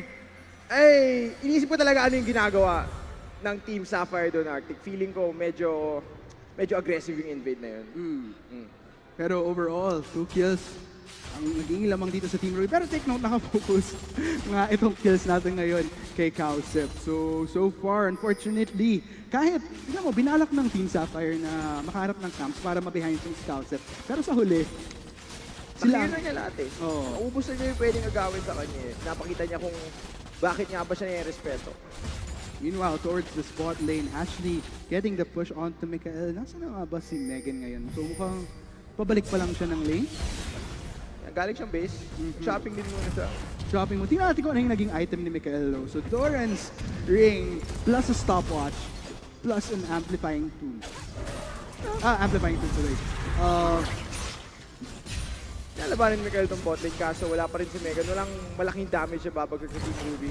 Yes. Alam mo, pag tinitignan ko yung items, ang inaabangan ko talaga yung build ni Empoy. Ano? Wala pa rin siyang ano. Wala pa rin siyang dinadagdag. Saving for the future. So, celebrity fun fact. Ever hear of Ashley Lee's Wolfpack? It's a group that Ashleys have created for a community where everyone can share their passion for gaming. Wolfpack yung tawag? Yes. That's pretty cool. Kasi kung titingnan mo yung logo ni Ashley sa stream niya, Wolf actually. So anyway, looking right here, Shehyee medyo gumagala dito sa bot. Okay, makakita kaya tayo ng gang. Sinio gonna get the hook onto Mikael. That will be the hold coming in from Ashley, pero napapunta na dito si Shehyee. Mikael gonna try to go back. Ultimate coming in. Mukhang! Boom! Sabog si Sinio dito sa fight na to. Teleport will come in from Baste as well. Ashley gonna run for her life. Flash away plus heal para makatakas sa Team Sapphire. Ay mo kasi Sinio nga lang yung humamatay dun. Ganda nung harang ni Megan dun sa ultimate ng Jinx para hindi mapatay si Mikael. Siya yung tunay na support dito sa bot lane. Yes, hashtag duobot goals. Ika nga itong dalawa. Pero mukhang si Empoy naman ang magiging pakay ng Team Sapphire dito. Jack patuloy pa rin inabot si Empoy. Empoy trying to run but you can't hide. Jack will get the kill. Kaya sa wakas, patay na rin nila si Empoy dito sa mid lane. Feeling ko medyo unfair kasi Empoy talaga yung binubuli dito ng Team Sapphire. Baste will make it back pero Kausep, makikita niya itong Dr. Mundo, papasukin ni Kausep dito, enough kaya maging damage. Tingnan mo, Baste going down real quick. That will be the kill. Kausep is now on a rampage. Nakakatakot na itong hinaharap ng Team Sapphire. Pinapataba niya si Kausep. Rift Herald pa ang susunod na balak. Rift Herald gonna be going down right now. Walang vision pa rin ang Team Sapphire sa mga major objectives na to. Kaya mukhang makakasolo. Take ulit itong si Kausep. Kaya wala man lang contest itong Team Sapphire. Alam mo, seryoso talaga to si Kausep eh. Seryoso talaga yung laban na to eh. Ikaw ba naman mag-showmatch ka in front of thousands dito sa MOA Arena? Hindi mo pa ba seryosohin yung laban? To be fair, yung fact na pinartidahan, well, feeling ko it's kind of backfiring. Medyo. Yeah. Pero, nakuha ni Kausep itong Rift Herald. Nakikita naman natin sa mga pro game, ang pinaka-inaabangan ko parate, kung hanggang saan makakarating yung Rift Herald. Dito sa Team Ruby, tingnan natin kung hanggang saan magiging reach niyan para kay Kausep. Hindi ko malayo-layo yung maabot yan. Okay? Okay! Nagpasabog si Empoy, guys. Yes, nagpasabog sa mid lane. Meanwhile, mukhang magpa-flash out si Christian. Hinabol ni Baste pero no kills so far. 1v1 lang dito sa top side. Dalawa na nga pala yung blasting one death ni Empoy. So nag-improve siya, makasenso siya. Oo, Arctic. Speaking of Asenso, second dragon of the game gonna be going to Team Ruby. Pero nako, mukhang 3v1 ang kaganapan dito sa top side. Jack gonna go straight in. Shehyee gonna follow up with the damage. Patuloy pa rin hinabol ni Shehyee. Ignite is taking Christian trying to run away. But wow, mukhang di nahabol ni Shehyee. Christian lives. yeah, sobrang dali nung pagtakbo na yun. Kinantahan lang niya yung gang ng Team Sapphire ngayon. Free time dito sa tower dahil nga nawala si Christian. Hindi bumitaw si Shehyee. Yeah. Yes. Pero mukhang makakuha ng third dito ang Team Sapphire. Walang nagde-defend. Kailangan umatras ni Christian. So I think it's safe to say G's the first third of the game. Mapupunta kaya dito sa Team Sapphire. Pero Kausep gonna go towards his bot lane. Sinio looking for a hook pero mukhang wala siyang makuha dito ang Megan and Mikael. Chill muna, atras muna. First threat nga ng game. Dito sa top side, mapupunta kay Sapphire. And alam mo, feeling ko iniiwasan rin ng Team Sapphire etong si Kausep. Di ba, bot lane nakita rin si Kausep. Doon sila sa top lane, gumawa ng push. Pero speaking of pushes, ito na nga, Kausep moving forward. Yes, gonna get onto Mikael. Ultimate coming in from Megan. That's a lot of damage that Master Yi is taking. Pero mukhang susuportahan ito. Manggagaling kay Ashley Jang kay Sinio. Kausep gets the other kill. 6-0 on this Master Yi. Wow. All 6 kills. Napunta kay Kausep so far. Empoy. Empoy though, gonna try to run away. Baste, gonna slow him down. Teleport gonna come in under turret. Empoy gonna go down. Baste gets the kill. Good attempt galing kay Empoy. Tik na siya makatakas doon sa Dr. Mundo na yun. Pero namatay na naman siya, which is something na hindi ako natutuwa. Yes. So, 2 kills right now onto the mid laner of Team Ruby. Nakakapatay tayo dito. Pero, Shehyee, mukhang pincer ng Team Sapphire itong Ruby. Pero mukhang kay Jack sila pupunta. Jack gonna jump his way out of there though. Rocket gonna come in from Ashley. Pero mukhang walang malalandingan sa Team Sapphire. 3-on-3 right now. Umatras na ang Team Ruby dito. Make that 4 members of Team Sapphire on the tail of Team Ruby. Ashley medyo na-isolate sa home members niya. Kausep will he be going down? Goes in. Alpha Strike for the fight. But he's going down real quick. It's gonna finally go down to Team Sapphire. Tingnan natin ang casualties. That's a 1-for-2 in favor of Team Sapphire. Sa wakas na wala Team Sapphire shutdown dito kay Kuya Kausep natin. Wala na yung panganay netong Team Ruby. Kailangan lang yung umatras. But meanwhile, Christian gonna split dito sa top side pero mukhang hindi enough itong maging mini-wave niya. Aatras muna siya dito. Play safe muna. Papunta na nga. Pabalik na si Baste dito sa top lane. Yun na nga lang yung ginawa netong laners ng Team Ruby. Puro play safe na lang. And alam mo, Arctic, yung plano talagang iasa lahat kay Kausep. Baka hindi rin mag-workout eh. 7-1 right now, man. Nagbe-build up pa lang yan. Pero Empoy, tignan natin si Empoy dito ngayon. Double blasting 1 right now. Kanina pa yung double blasting 1 din. Gusto kong tatlohin. Yes. Yeah? Collection yan, man. But Sinio, gonna clear off vision. Gonna look for vision from the side of Team Sapphire. Pero wala namang nakatanim ng wards. Yeah, wala mong ward sa mid lane para kay Empoy. Safe naman siya eh. Yes. Yung katabi niya yung tower niya palagi. Empoy getting a push onto Shehyee pero not gonna overextend. Medyo delikado nga. Tingnan mo yung standing ni Shehyee ngayon. Naka 2 kills na nga siya kahit may 3 deaths. So not bad na rin. Okay, nag-team up dito si Jack at si Shehyee. Feeling ko hinahanap nila si Kausep kasi alam natin ang laki ng damage ng Kha'Zix at Talon pag ang target nila ay napakalambot na Mastery. Pero tingnan mo, nakatago dito si Kausep sa top lane. So mukhang ina-anticipate nila na eventually may magde-defend at magpo-forward dito sa Team Sapphire. Pero mukhang hindi eh. Team Sapphire going straight for the mid lane. 4 members on this turret. That will be another turret taken down from the side of Team Ruby. Ito may macro dito ng Team Sapphire macro. Iniiwasan talaga nila etong Fed na Mastery. Tama lang naman eh. Naiwasan na si Kausep dito. Tinutuloy pa rin nila yung push dito sa mid. Mag-recap muna tayo kung magkano na yung na-earn natin. 6 plus 7, 13 kills. 13,000 pesos garnered so far through champion kills plus 2 dragons. That's 5K plus 5K. Kaya mo yung math. Mahina ako sa math. 23K total. So Tama far, ba yung math mo? yes, I believe so. But teleport coming in from Base para defense on itong turret. But Alpha Strike for the kill once again. And the kill goes to Cowsip once again. Pero mukhang hindi pa rin tayo nagtatapos dyan. 4 members of Team Sapphire gonna be going on to Sinio. 1-for-1 so far. Rocket ni Ashley lumipad sa kawalan. Tignan mo ito. Try bawiin ng Team Ruby yung push, kaso nakita nila recall galing sa Team Sapphire. Di na nila itutuloy yun. Luwag maging premedito ni Cowsip. Team Ruby gonna be going for the blue buff right now. Just a little bit of a denial right there. Pero okay. Celebrity fun fact. Galing kay Christian Bautista. Even before he captured our hearts and rose to fame as Asia's pop idol, Christian confesses to ever since be a massive gamer at heart. So, mahilig sa video games? Yes. Yeah. So talagang gamer siya since birth. Hindi naman. Since birth? Pero kalahin mo yun, talagang may mga celebs natin na even way back, bago pa sila maging celebrity talaga eh. Parang tayo lang, nag-iibang lang, nag-games lang. Gaya lang natin, no? Ang ganda nung nakaka-relate tayo sa kanila. I mean, given na celebs nga sila, in fact, nag-gamers din sila. Team Ruby looking for something right here. Ashley and Sinio back in the bot lane para depensan ang turret nila. Pero take note, nandyan si Shehyee. Nagtatago sa brush. Kakalit kaya ang Team Ruby dito. Okay, Sisto. Ayun, may pinapoint out ka eh. Tinatlo na ni Empoy yung kanyang blasting one. Yan, collection. Yeah. Feeling ko abot tayo. Feeling ko by the end of the game, 6 na yun, kompleto na yan. Yeah. Penta boots, Recta blasting one. But Empoy caught in a interesting position right there. Ultimate will fly in. Tries to go for Baste, but no, Baste. Patuloy pa rin habulin itong si Empoy. Cleaver in. One more hit. Down he goes. Baste gets the kill. Yeah, easy solo kill there. Rundown lang niya si Empoy on that Dr. Mundo. Babatuhin lang niya paulit-ulit. Ngayon, andito si Cowsip. Mapatras ba itong Team Sapphire? Gusto nila eh. Nag-iisipan nila lumaban. Team Ruby looking for something here, pero very cautious ngayon. Mahirap mag-engage. Take note, 5 members ang Team Sapphire ang magkakasama ngayon. Inaantay pa lang mag-spawn dito sa Empoy. Teleport up para dito kay Empoy. Kung sakaling Pero kailangan... ang tanong, te-teleport ba siya? Yan ang dapat Tingin abangan. mo ba te-teleport siya pabalik dito? Or maglalakad siya, Arte?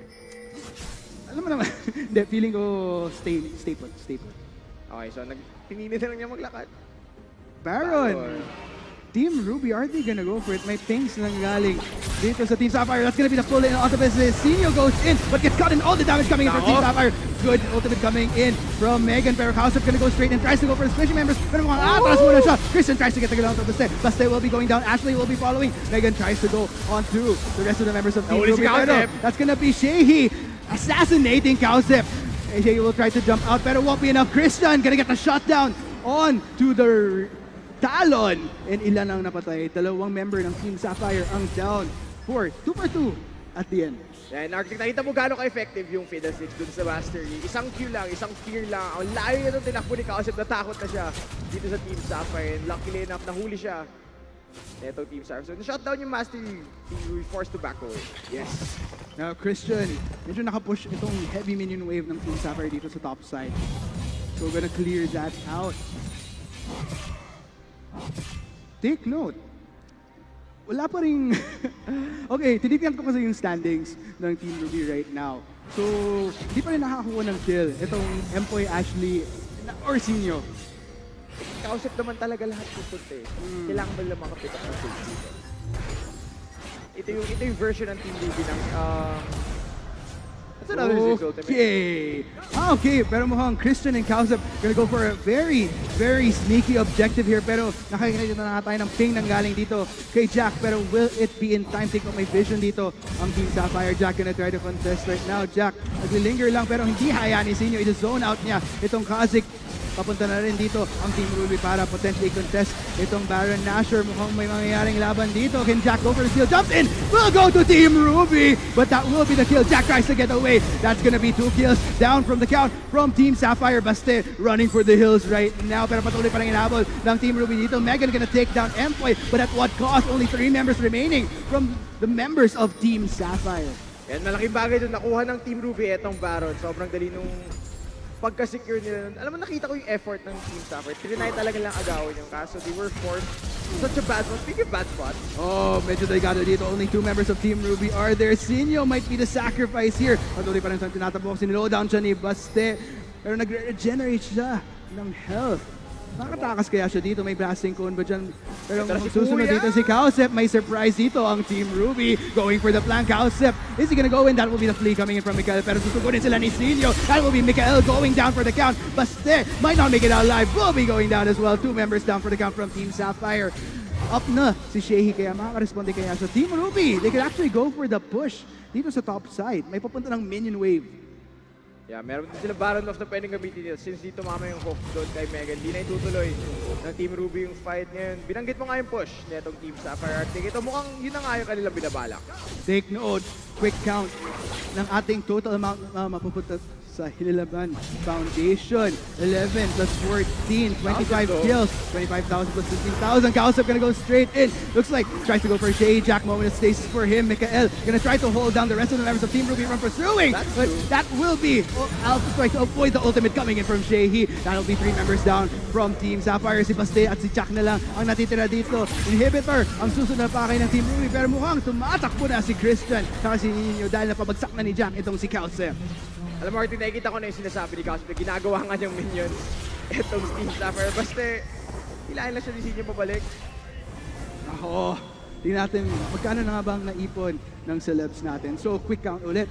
12 plus 17, 29,000 pesos dahil sa for every 1K na champion kill natin. Not to mention 3 Dragons taken, 5K each, 15K plus that 1 Baron Nashor. So that is another 10K. Alam mo, Arctic, feeling ko natututo tayo mag-math. The longer the celebrity show match goes. 54,000 pesos kung hindi ako nagkakamali sa math ko.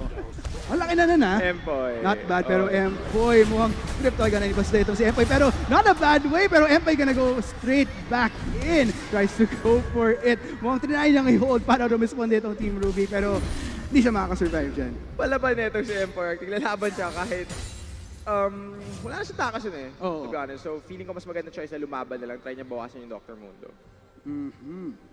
Meanwhile, Baron still up para dito sa Team Ruby. Nagpo-push pa rin itong si Ashley dito sa botlane. Mukhang botlane na ang susunod na magiging objective dito ng Team Ruby. Pero Shehyee, medyo nagle-linger dito malapit sa Riverside.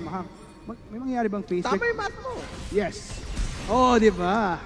Really Not good. bad, not bad. Not bad, not So bad. 54,000 nga ang total natin so far. Pero mukhang kung may team fight na magaganap dito, dadami pa yan, Chisto. Oo nga, lalo na maharap na ito si Baste. Against low, will get a bit of damage onto Ashley. Baron is pushing in. Kausap gonna hold the fort right now, urging the members of Team Ruby na mag-back muna. Tignan mo yung bilang ng members ng Team Sapphire dito. Ready to go for a full-on team fight. Sinio tries to go for a hook. Wala siya nga lang siyang ma-attack dito.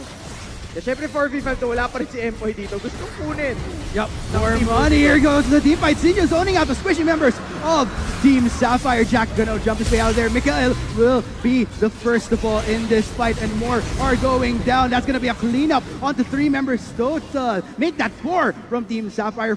4 for 1 in favor of Team Ruby. Yeah, inuubos na naman ni Kausep etong Team Sapphire. Kunin pa niya lahat. Pero Dragon did go over to the side of Team Sapphire. Small consolation prize. Kaso, laki problema na itong mastery ni Kausep. 16, 3, and 5 na ang kanyang KDA. That's becoming a growing problem. Tsaka tingnan mo yung naging build niya. Nag-build pa siya ng armor para hindi rin siya basta-basta ma-take down ni Shehyee tsaka ni Jack. Yeah, that's pretty smart. Alam niya na siya yung magiging focus eh. Kaya nag-build din siya ng defensive item. Oh man, this is becoming an interesting game right now. Kausep carrying Team Ruby sa ating Celebrity Show Match 3 right now. Pero of course, take note, itong Celeb Show Match natin ay all in good fun for a good cause. And Arctic, ito, tama ba yung math mo kanina? 65. Hindi ko na kinumpute kanina eh. Feeling ko baka magkamali na ako after. Kaya hayaan ko na lang yung prod natin na mag-compute every single moment. Hayaan mo na lang sila. Yes. Tama. Abot kaya tayo ng... Mukhang malapit na tayo mag 6 digits. Pabuti natin 42 million. Oh. Ilang minutes na lang ba bago mag-Baron? Take note, mga summoners, less than 2 minutes away before the next Baron comes up. Siyempre, gustong kunin nyo ng Team Ruby for yet another 10,000 pesos. Shehyee, you're in trouble, my friend. Habulin siya ni Sinio dito. Ashley trying to get the slow. Shehyee nagpa-parkour sa summoners left. Will jump away and make it out alive. Tamang takbo lang gagawin dito ni Shehyee. Magre-recall siya. or maghaharap ng kill. Kaso, yun nga, tumigil yung push dito ng Team Ruby. Wonder, asan si Cowset sa mapa? Sinio gonna go straight in onto Mikael. That's gonna be the stun coming in. Team Ruby completely annihilates even without the help of Cowset. Looks like Megan will be the next to fall. Ultimate coming in from Sinio for the double kill on this fight. Mukhang dito na natin nakikita itong naging practice ni Sinio these past weeks on this particular champion. Alam mo, gusto talagang bumawi na ito ni Sinio kasi... pero mukhang hindi pa bayag si Jack dito. Gonna go straight onto Ashley. That's gonna be the shutdown onto the AD carry of Team Ruby. Makakaresba kaya ang mga miyembro ng Team Ruby mukhang gusto nilang tumakas dito. Christian and Sinio trying to go for the run right now. Alam mo, feeling ko AFK si Cowset. Actually... Can we look at Cowset in base? Okay, hindi. Papanda na siya. Pero, ikaw mo, basta patuloy pa rin hinahabol itong si Christian Bautista. Jack just following right now. Sinio gonna try to slow him down. Jack gonna go for the jump in. Christian running for the hills right now. Flashes out. Grabe si Christian. Tignan mo, ngayon ko lang napansin yung KDE niya. 208. Wala pa siyang death dito sa Celebrity Showmatch. Considering na siya nga yung bagong sali dito. The fact Actually, na he hasn't died yet. Unlike si Empoy, who's already 0-7-0, wala pa rin kills, wala pa rin assist. Isipin mo kung may ambag nga siya sa game na to, pero it's very effective on that 6. Yes. Yeah. Kumbaga, feeling ko ito yung sinasabi mo rin pagdating sa mga pro game eh. Si Empoy yung pagpufokusan, pero hindi mapapansin ng ibang members ng Team Fire. Yun yung pinakamalaking, yun yung ambag niya. Ina-absorb niya yung pressure ng kalaban. Siya yung... Ang lakas kasi ng dating ni Empoy eh. Pero take note, Baron Nashor is up once again. Pumuposisyon na dito ang Team Sapphire pero may vision ang Team Ruby dito sa Baron Pit. Medyo delikado to. Mukhang alam din ng Team Ruby na may tao dito. That's gonna be the hook in onto Jack. Sinio gonna go straight and tries to go for Megan. Looks like they will go for Jack instead. That's a lot of damage coming in from Team Ruby. Shehyee now on a killing spree takes down Ashley. That will be the shutdown though coming in from Cowsip. 2 members down coming in from Team Ruby. Makakapenta nga ba dito si Cowsip? Ibigay mo ng pentakill Jack. Jack running right now back to base. Cowsip really wanting in on that pentakill pero mukhang pentakill denied ka muna kaibigan. Yeah, di siya hayaan ni Jack na makakuha ng pentakill pero gusto talaga ni Cowsip ang humahabol pa rin si Cowsip pero nasa base na, nasa fountain na ang Kuya Jack natin. Inhibitor gonna be going for it though. That will be an inhibitor down from the side of Team Sapphire. Medyo malaki-laki yung minion wave. Matching dance pa coming from Cowsip. Tamang dance-off lang tayo guys, pero syempre, yun nga, panalo pa rin yun para sa Team Ruby. Laking problema. Ito si Cowsip. Nag-aabang si Christian sa Baron. Asa na mga kakampi ko? Baron ulit round 2 along with Cowsip. I think nung Baron rin kanina, Christian sa Cowsip sapat na. Yeah, ito na nga yung nag-team up para sa pagkuha ng Baron and it looks like Arctic. This will be another free Baron going over to Team Ruby. Yes. Are the members of Team Sapphire gonna try to contest though? Wong Jack gonna go straight in onto Sinio. Sinio gonna look for a squishy member right here. And looks like Sinio will get annihilated, but it will be Team Ruby getting the Baron. 2 members down for the count. Pero naka-shutdown nga itong si Shehyee dito kay Empoy. Can they go for more? That's gonna be Cowsip going in onto Baste. Baste gonna try to run right now. Pero kain makuna ng Dr. Mundo. Masyado nang itong si Cowsip. Double kill onto Megan. And si Shehyee tsaka si Mikael na lang ang alive para dumipensa para sa Team Sapphire. Ano kaya makakuha dito ng Team Ruby? Saan pupunta daw si Cowsip? I want more. I don't know where... Is he gonna dive in onto Mikael? Mikael gonna try to run under Fountain, but Shehyee... Oh! Wow! Okay. Double kill plus nagpakaman tayo para sa additional 1K para sa foundation natin. Minions ka ba yun? That's the meme, Chisto. That is the meme. 21 and 32 right now. Tingnan mo, dami ng kills na nakakuha natin dito sa Celebrity Showmatch. But that's a heavy wave pushing in onto the side of Team Sapphire. Jack trying to do what he can. Pero mukhang medyo nalilimitahan na. Legendary kasi Empoy, oh. Actually. Legendary kasi Empoy. Just casually passing by. Yeah. Okay, tingnan mo. Very systematic itong naging galawan ng Team Ruby dito. Gonna try to go for Dragon first. So that's an additional 5,000 pesos para sa Hiniliban Foundation. Ito lang kasi simulan nila. Ocean Lake nga lang naman, so... lang. Talagang naman red buff si Sinio para sa sarili niya. Hindi kay Kaose, pero akin mo na yan, pre. Total fed ka naman. 25-4-5 on a Master Yi. May priorities yung support net ng Team Ruby. Shehyee though, looking for someone from the side of Team Ruby. May mahanap kaya siya though. 93k na tayo, Art. Wow, that's pretty big. I wonder kung magkano yung huli nating na-raise from the previous show match. Para lang may comparison tayo. I don't recall, pero papalapit na tayo dun sa 100 digits. Already Yes, pretty big. near 6 digits. Malaki-laki ng na-raise ng celebrities natin for a great cause. Hashtag Help That Grows. Nga, Team Ruby though, are they gonna go for a finish? Hindi pa ako ready matapos itong show match natin, Chisto. Ideally, hopefully maka-raise pa tayo ng mas maraming pera dito sa show match natin. Team Sapphire really going heavy for the defense. Tingin ko tanong lang yan kung gaano katagal kaya mag-hold out na itong Team Sapphire. Kung ayaw po matapos starting, nasa sa kanila na yun. Yes. Team Ruby really looking in for an opportunity na maka-push in pa dito sa base ng Team Sapphire. Mukhang wala pa rin mahanap na opportunity. Itong Team Ruby naghahanap lang na may mag-overextend. Kahit isa lang from Team Sapphire para makapitas pa sila ulit. Pero yun nga, Jack mas spot na merong nasa brush. Yeah, tinitignan natin yung goal dito ni Kausep. Meron na siyang 20k out of yung 59k na hawak ng team niya. Pretty big. Yes, very big indeed, Chisto. And man, look at that gold. And i-compare natin na. So, from Team Sapphire, ang medyo almost near na pantay sa gold is both si Jack at si Shehyee. Pero mukhang may bakbakan munang magaganap dito sa mid lane. That'll be the dive coming for Shehyee. Will take down Sinio first of members of Team Ruby taking so much damage. Great ultimate coming in from Megan Young. That's gonna be 4 members down for the count from Team Ruby. Ito na 1v5 na. Ito si Kuya Kausep. Here comes the Alpha Strike onto Basta, picks up 1 kill. He's gonna go on to Jack. 2 kills already.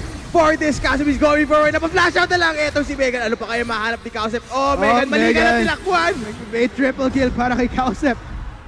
Are they gonna go for more? Oh, hindi pa payag si Mikael tsaka si Shehyee. 1,000 pesos din yan. Alpha Strike almost into the fountain. Naka-Guardian Angel. Itong si Kausep. Look at all that damage that they're taking in. Kausep. Okay, Ignite is ticking. Mag-around to kaya itong Team Sapphire. Take note. Okay, Lee coming in from Mikael. Patuloy pa rin inabot ni Mikael dito. That will be a silence. We'll cancel out an Alpha Strike. Auto attacks coming in from Kausep. Now on a rampage. Pwede bang unofficial na penta? Unofficial. Pero hindi pa rin, kung di ako nagkakamali, hindi pa rin napapagbibigyan ng pentakill itong si Kausep sa game. Ayaw nilang bigyan eh. Ayaw nilang bigyan ng pentakill. Ayaw talaga. Bibigyan nilang inhibitor. Ito si Kausep for sure. Oh my goodness. All these structures going down from Team Sapphire. Instead though, well, hindi sa papayag, Jack will be joining in as well. 2 members of Team Sapphire make that 3 members coming in. Look at all that damage, just enough to take down Kausep. Pero yun na nga, naka-GA. Ultimate will be popped by Baste. Round 2 naman tayo. Ultimate will come from Jay along with the ultimate from Megan. Shutdown. Baste will get the kill. Masyadong marami ng alaman si Kausep. Di niya kinaya na i-take down yung Dr. Mundo. Oh man, alam mo, itong si Kausep talaga, sobrang galing niya mag-master. Yes. Parang dito ko na talaga na-appreciate kung ba't talagang sinusubaybayan, inaantay ng mga fans niya na every single time na mag-stream siya. So, meanwhile, okay! Sapphire found another target. Empoy will be the target once again and will go down for the kill. Take note though, may isang assist na si Empoy. Ah, pwede. Good na. Goods na tayo. Goods na tayo sa show match natin, guys. Meron na rin siya loaded sa Echo. Oh. Pwede. Pero, ayun nga, at least meron na siyang nakuhang hindi death. Yes. Sa kanyang KD. Pero Good okay enough. okay yung dalawang pick-off netong Team Sapphire. Since wala si Kausep sa mapa, kayang lang po kahit ano. Oh. Well, Team Sapphire though really trying to push out these waves here from Team Ruby's super minion waves na ito kasi naging problem kapag may super minion waves ka na nagpo-push in. Talagang medyo nalilimitahan na yung galaw ng Team Sapphire dito sa map. Take note, looks like Team Sapphire gonna try to go for kills here though. Ashley might be the first of all. Jack gonna jump into the fray as well. Christian gonna try to hold down while the rest of Team Ruby escapes. Look at how tanky that Gary is, but Kausep mukhang siyang sasalubong sa ibang members ng Team Sapphire dito. Ito na nga ba magiging pentakill para kay Kausep. Moment of resurrection. That's gonna be the collapse coming in from Team Sapphire though. They're gonna go straight in triple kill. Kausep is still alive. Kailangan One kill right now. Megan, run for your life right now. Kausep, is this gonna be the pentakill? Gonna go straight in. Patuloy pa rin inaawal. Pero magkaka-ghost na siya. Is it gonna be the ghost up in just a bit? Ayan na nga yung ghost abot. Kaya sa Megan almost gonna make it back to the fountain. Oh no. Is Kausep gonna go for the dive? Ito dive niya to, sigurado. Ultimate gonna come in from Megan. Layuan mo ko, papi. Megan though, is she gonna try for something? That's gonna be make it rain. Kausep, mukhang hindi siya magpapabait. Basta-basta. Kausep's gonna go in! Okay, Alpha Strike out of it. Alam mo kung namatay siya doon, ramdam ko na sigaw ng ayaw si Alpha eh. Oo. Kung namatay siya doon. Up. Tatapusin Ay, natin talaga nilabing ng pentakill. Wag muna, Kausep. Tingnan natin kung sino na mag-up from Team Sapphire. Kailangan na nilang dumipensa ngayon. Megan is gonna try to hold the fort. So comes Mikael. This Nexus is taking quite a number of hits, but minions have spawned right now. Mukhang makasurvive ang Team Sapphire dito. Pero ang tanong, Chisto, how long can they hang in there in this game? Pinag-iisipan ko talaga pero hindi ko mga 3 minutes pa. Okay, namatay si Empoy. Baron number 3 coming in from Team Ruby. Look at all the money that we're raising right now in this game. Grabe talaga. Team Sapphire, meanwhile, trying to defend as hard as they can. Third Baron of the game gonna go once again to Team Ruby. Another 10,000 pesos gonna go to the Hinilaban Foundation. Yeah, I do believe that puts us over 100k for charity. So, it's really good. Makakita ba tayo ng count? Medyo naka-curious ako ulit Pero, ayan, 114,000 pesos. Congratulations! Yeah. Now, Nexus na nga lang yung natitira dito para sa Team Sapphire Arctic. Hindi nagmumukhang maganda yung chances nila. Kung gusto nila manalo lamang sa Team Ruby. It's gonna be the last stand. Pero take note, may isa pa silang inhibitor na buhay dito sa bottom. Elder Drake though, gonna be the take of Team Ruby. That will be another 5,000 pesos. Counted pa rin yan as one of our dragons for the game. Ang inaabang ako talaga is kung makaka-pentakill or hindi itong si Kausep. Yun talaga yung inaabangan. Nakadalawang quadro na siya. Yes. So, medyo naka-group up na ulit itong Team Ruby ngayon. Paparating na rin si Empoy in a bit. Kalma lang mga kaibigan. Team Sapphire though, almost getting a pull in. But of course, that will be Banshee's Veil working for Mikael para hindi siya basta-basta mahatak. But Kausep, I want my pentakill! That is gonna be number 1. Let me go for the double kill. Only stays for Mikael, double kill. Naman pupunta dito. That will be the triple kill. And wow, how many more to go? Megan and Jack are still up. Kausep, Jack trying to deny anymore. Will he get the quadro though? Jack jumps his way out of there. No! Ayaw talagang pagbigyan itong si Kausep. Pero naman si Sinio makikipagbakan dito kay Jack Ray. That's gonna be the shutdown. Ang sakit, Beshi! Christian though, is he gonna go for the finish? Mukhang tama na sabi ng Team Ruby. Ladies and gentlemen, we have a winner. Congratulations, Team Ruby! Kayo magwawagi sa ating Celebrity Showmatch 3. GG, well played. GG, easy ka ba, Arctic? Para kay Kausep. Sobrang hindi nakuha yung pentakill pero nakuha niya yung panalo para sa kanyang team. I think pretty clear. Mag-rename ba tayo ng MVP? Sino ang MVP natin ngayon? Si M. Ay nako, Chisto. Pero ayun na nga, congratulations. At the end of the day, lahat ng celebrities natin winners ngayon. Because, of course, they played for a great cause. Napakalaki ng naipon nilang pera para sa Hinilaban Foundation. Take note, hindi siya yung tipong puro kills lang sa Team Ruby. Nakakasakot din naman ng Team Sapphire sa game na yun. So, I think both sides should really be proud of themselves. Yun lang talaga nakausap sila sa pagkakataon. Alam mo, sobrang ganda ng, the way you put it, Ark, nakausap. I believe umabot ng 30 yung kills ng Master. Ano kaya naging final stand? Pero yun nga, see, the camaraderie. That's what you want to see. Kahit na ganun nga, kahit binawasak na sila ni Kausep. It's all in good fun, man. It's all in good fun para sa ating mga celebrities. Tamang enjoy lang tayo. Yes. Tamang enjoy lang tayo. Pero, ang tanong, makakalabas kaya si Kausep mamaya ng MOA Arena? Alam mo, hindi ko alam eh. Baka di na pa... Let's not go there. Nako. Pero yun, congratulations ulit, Team Ruby. Really great game. So I believe we could go ahead and pass it on sa ating mga hosts in just a bit once they are ready. So, can we go ahead and pass it on to our hosts para ma-award natin ang ating winning team dito sa Celebrity Showmatch 3. Great job indeed. So I think, add fun. Yes. Ikaw, nag-enjoy ka ba? Really interesting experience. Yeah. Feeling ko, pag mga celebrity show match na to, dapat talagang yung mga mas super hype na cast. Yung talagang malakas ang energy. Yeah. Yeah, celebrity show match 4. We'll see.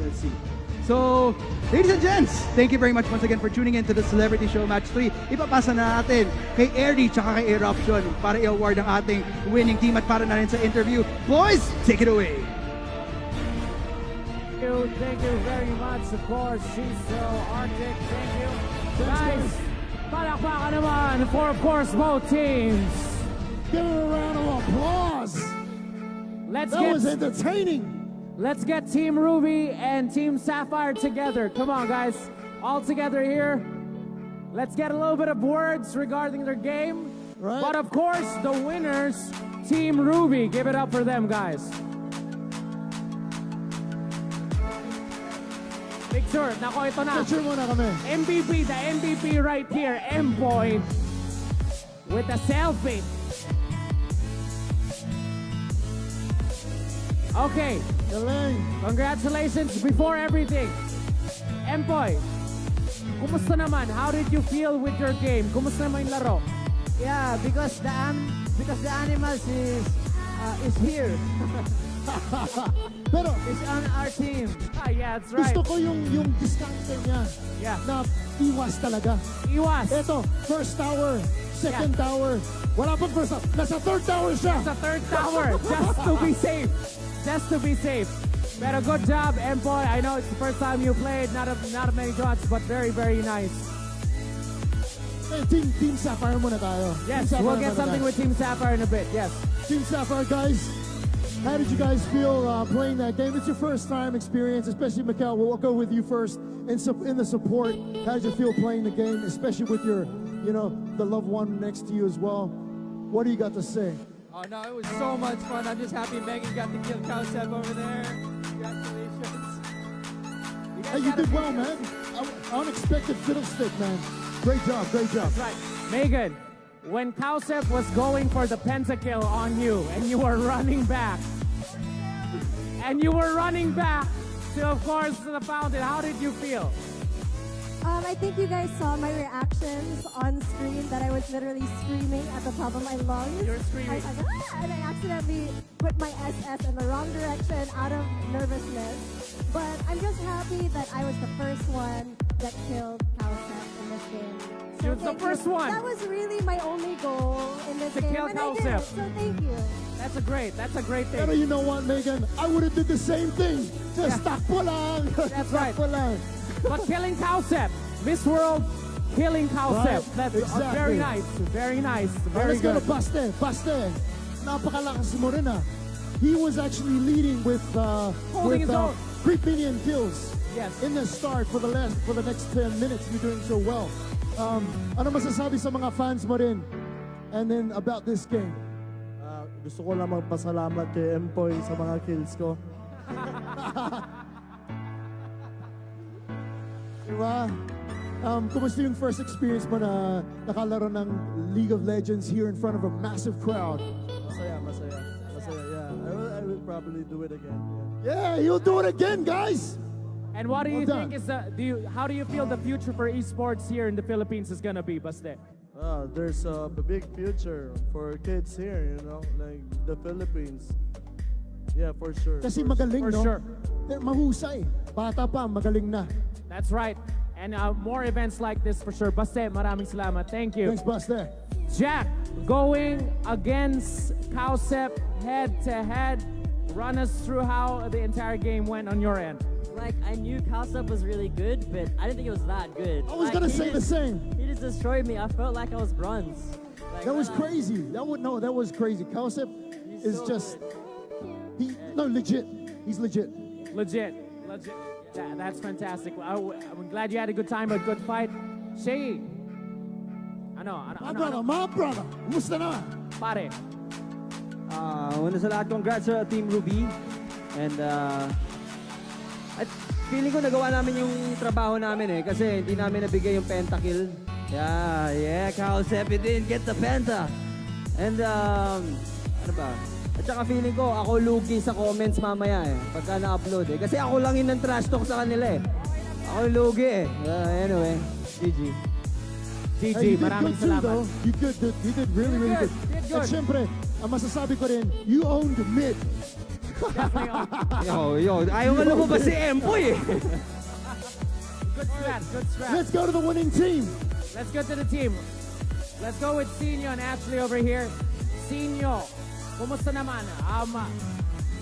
You guys, of course, had a very, very good performance. Kumusta mo yung laro? Mas exciting yung last year kasi mas na-enjoy namin kaysa ngayon. So, wala. Sobra talaga si Kowsep. Nagmumukha lang kaming minion sa likod.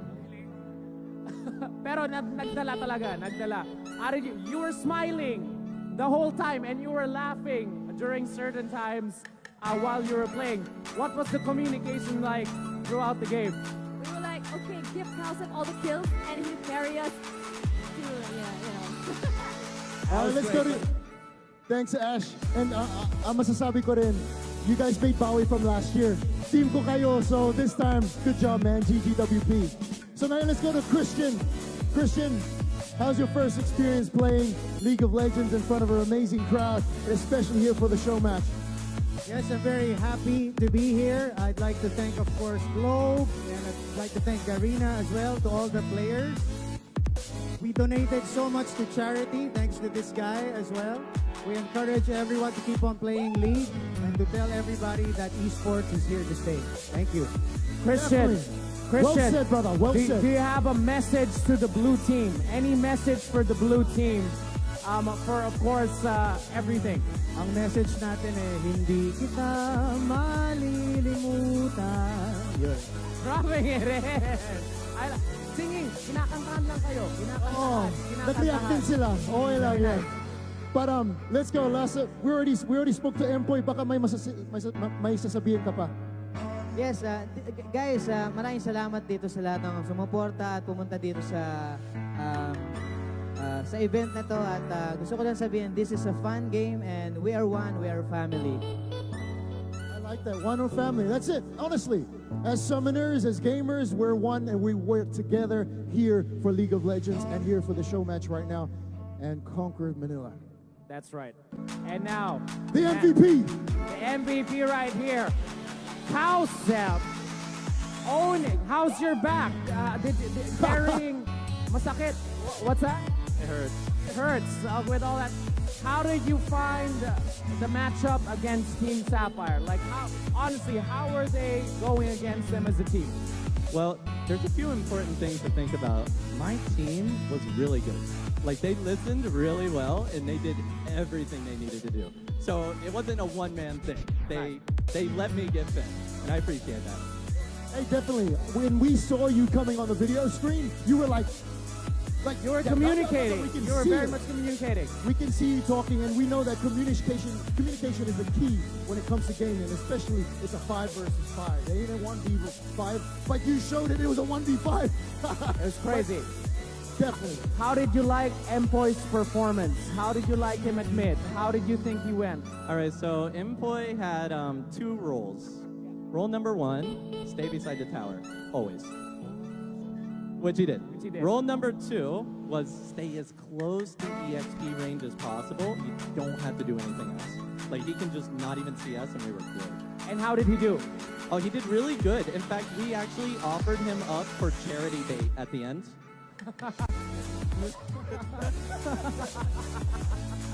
All right, and lastly, Cowsep, how does it feel to finally be here in the Philippines and experience the fans firsthand? Oh, I love it. I don't really have to say more than that. He loves it. Ladies and gentlemen, give a round of applause to everyone here. Thank you for making the time. But let's call in the head of Globe Gaming, Jake San Diego, to award, of course, the check. Let's all do this together. Again, thank you very much. Sir Here's Jake, how much? How much did we raise? 134,000 pesos! 100! That's a record! That's a record! Half of that is Empoy. Half of that. That's Empoy great. yan. Ang galing, Empoy. That's great. Let's all have this together. 130,000 pesos for the Hinaluban Foundation, ladies and gentlemen. Here we go. Congratulations to, of course, both teams for putting up a wonderful event, but of course, Team Ruby taking the W. Team Sapphire, very nice effort. Give a round of applause to all our special guests for making this. Maraming salamat. And of course, Mr. Jake San Diego, thank you very much, head of Globe Gaming. How did you feel about how the whole thing went, sir? Well, first of all, on behalf of Globe and the Hinuluban Foundation, we'd like to thank Garena and all our celebrity gamers. Today, gamers, you made a difference. This represents 1,340 trees that are going to be planted in Bukidnon because of your effort. Thank you very much. Thank you very much. Thank you, Jake Jake. San Diego, Globe Gaming, thank you very much, sir. Again, guys, thank you so much to our special guest. Dito. Yes. So we're gonna ask the celebrities to come downstage, and you guys can take some pictures while you're there. Wave unto the crowd and say goodbye to your fans. Thank you very much, Team Ruby and Team Sapphire. You guys may exit on the sides. Wave at your fans. Thank you once again. Again, Team Sapphire, Team Ruby.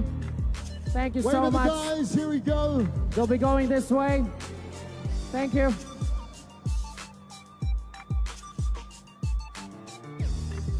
And then you can come down the stage on this side. Shehyee. A lot of good fun right there. Tito.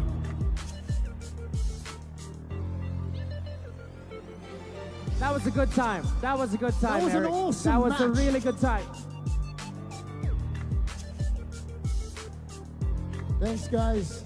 Guys, please let's show our support for the final semi-final matchup today.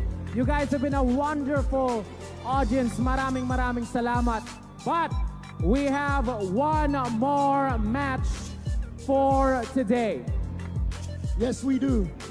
But man, that show match was incredible. Fire. That was fire. It was It was great. totally fire, bro. It was great. I've been playing for the last 2 years. Ganun pala yung feeling when you're watching. You know what I mean? We lost the last 2 years, but now they made Bowie, Team Ruby. So very, very thankful for them to make Bowie, because Team Ruby been losing it the last couple years, and now finally we came out with the win, and we raised 134,000 pesos. That's wonderful things. 1,340 trees planted in Bukidnon. Again, guys, we have a semi-final, so let's get straight to it. The first team that we're going to be calling to the stage, we have Mega Esports. Here they are. Mega making their way to the stage. Give them a round of applause, guys. Back to business. Warlock, High says, Secret, Comfort. We got Haftis and Hammer. Again, this is our second match for today, leading up to the grand final.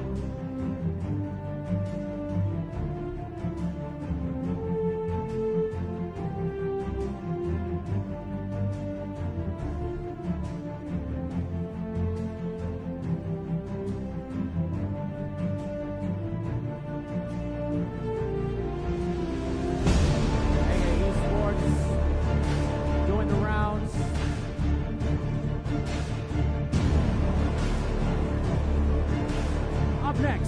Up next, we have from Singapore, Team Resurgence.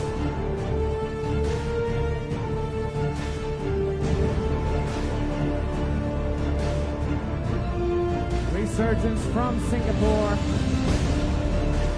That's right, sole representatives of Singapore made it to the playoffs in the second seed to make it out of the Group A during the group stage. This is the first time in a few seasons that we've had a Singaporean team make it to the playoffs in the Southeast Asia stage.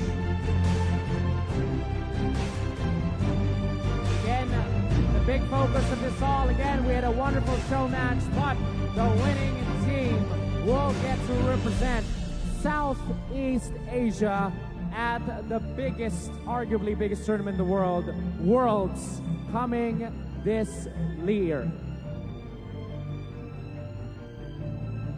To our guests, again, show your support, do say and enjoy the rest of the tournament.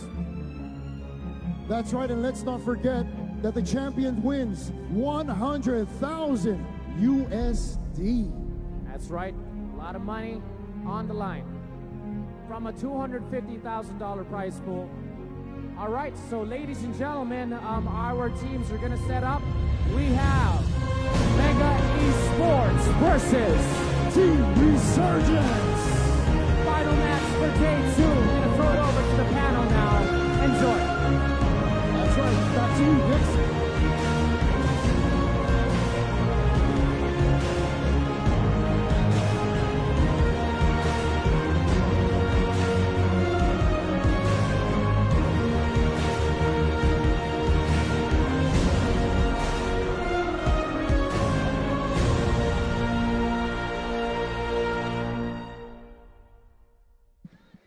And welcome back, ladies and gentlemen, to the Analyst Desk Live here at Globe Conquerors Manila, of course. I'm Arctic, once again, your panel host. And joining me this time around, we have a new member that'll be joining us today. Of course, with me still is Amplifier and Crazy Apple. And along with me, welcome to the desk, Riku. Thank you very much, Arctic, for the wonderful welcomes. Super honored to be alongside with you guys. Super hyped for the semifinals match later on. Very, very hyped indeed.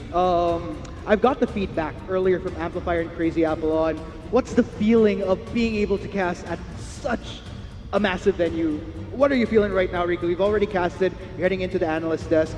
How's the experience been for you so far? It's super overwhelming, but aside from the awesome matches that we've experienced so far from the very first series, the crowd is just super duper energetic, lively. They cheer for everyone, and it's just amazing to just be a part of this. True. So, I guess this time around, it's back to business, ladies and gentlemen.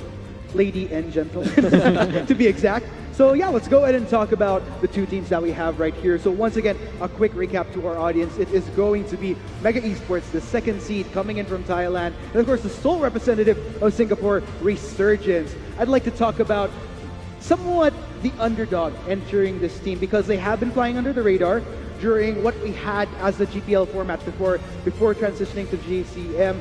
Resurgence, Crazy Apple, you were kind of our expert subject on the subject matter. So what do you think are some of the core strengths and what are some of the weaknesses that they should kind of look out to cover so that Mega Esports can exploit it heading into this best of 5? Well, one of the greatest strengths, I think, for Team Resurgence is that mid lane on Raven, because Raven has really showed that he is a consistent and a top-tier mid laner here in this tournament. And if Secret can put him down, if Secret can get a favorable matchup, I believe that's the point of weakness that Mega Esports can take advantage of. But at the same time, it's not only him who has been really doing the work for the team. I do remember, based on the interview that Amplifier did with them yesterday, was that Shinsekai is apparently the main shot caller of the team, even though I do remember his Aatrox game. He went to that 0-8. Yeah, we all remember that Aatrox game. He was 0-8 at one point, but if he can still shot call the team, even though he was 0-8, they still won that game. So if he still has that mental fortitude to just keep on pushing, being resilient, even in times of really hard times, then I believe that Team Resurgence can have what it takes to beat Mega Esports. I'd actually want to add to that as well.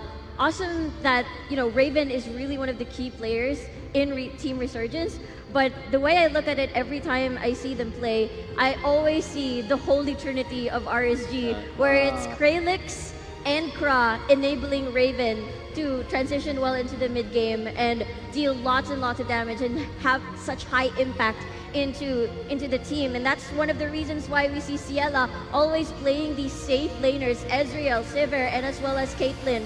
And I feel like that could be possibly a trend that we could see throughout this series, unless Resurgence hasn't really shown everything that we've seen so far from the group stages. There you have it. I'll give you guys a little bit more of an opportunity later on to add on to Resurgence, but I'd like to talk about the opposition this time around. The second seed coming in from Thailand, Mega Esports. They've had quite the journey here. I'm kind of wondering if it's going to be the same trend we had when Vietnam got the opportunity to have two teams, and all of a sudden we have a seed, Thailand seed first seed and Thai second seed entering the finals. I'm not sure though, but Amplifier, why don't you break down what are some of the key strengths that allowed Mega Esports to get into the playoffs, and what do you think are a few things that Resurgence might want to look at in order to take them down? Yeah, so like looking at Mega as a team, they had a pretty good run. It wasn't as flawless as their fellow Thailand team, of course, Ascension, but they definitely still were able to make it out and actually secure first seed when they defeated Kuala Lumpur Hunters in that tiebreaker. So that was still definitely something. And I mean, looking at the series we had earlier between Ascension and KLH, when you think about how Mega was actually able to beat KLH and secure the first seed, that's definitely something you have to take into account. I think another thing also that you look at when you're considering Mega is the kind of veteran experience that a lot of these members have. We talk about, I remember bringing up Bangkok Titans because, of course, Mega did acquire them last year. And so you have Warlock. He was actually with G4 and Lloyd way back in 2015 when Bangkok Titans went to Worlds, so that he has that experience. You also have two Vietnamese players as well on this team in the form of Heise and Secret. And I feel like the strength of RSG is similar to Mega in the sense that Secret is actually also a big player for the team. He's also looked at as kind of a star player. Although, when I was talking with Mega yesterday as well, it didn't feel like there's one single player really that you want to look at for the team. A lot of them, I feel like you really just want to see all of them do well. And that may be a strength and a weakness actually, because when we look at the games throughout the group stages, you look at Mega, and like I said earlier, their run was not as clean as Ascension's. You see that in a lot of the games that they lost, it was usually them unable to return from a pretty bad early game. So I feel like one of their weaknesses is that if they don't win that early game so well, or if they don't make it to mid-game so well, they kind of bleed out too much and they can't slow down the winning team. So definitely a weakness that maybe a Resurgence could look to exploit is if you can get a really huge lead in that early game, then Mega may not be able to control the bleed out at that point in the game. Well, we'll just have to see Amplifier, but nonetheless, I think for Mega Esports, I kind of have to agree with you. Looking at the spread that they have, when you think of teams like Kuala Lumpur, Hunters, Ascension Gaming, you'd always have those certain people that you kind of know lead the fray, lead the charge for these teams. Mega Esports, it's a little bit different. Like it's heavily on the teamwork. There's a lot of cohesion, but not that clear standout that you'd want to look out for. But that said, given that this is a matchup for Resurgence, there's definitely a lot of people to look out for. But on the flip side, we kind of need to pinpoint who might eventually become key players, because I'd have to agree with you, it could be a detriment if there's not one single person that's that kind of shining, shimmering, splendid person that could lead a charge for you. But yeah, let's go ahead and talk about the head-for-head this time around. We've talked about these two teams, what, as a team, general strengths and weaknesses. Let's go ahead and look at how these strengths and weaknesses kind of tie into this matchup. So who do you think is kind of the match to look out for? Who is most likely to heavily impact what could be the flow of this best of 5? Yeah, well, first of all, I did talk about Raven and Secret in that mid lane. That would be the most featured matchup here between these two teams. Specifically, yeah, they are the key members of their team respectively, and they are the key carries, but at the same time, they don't really share a lot of champions in the mid lane so far in the group stages. For Raven, he did bring out some Zoes.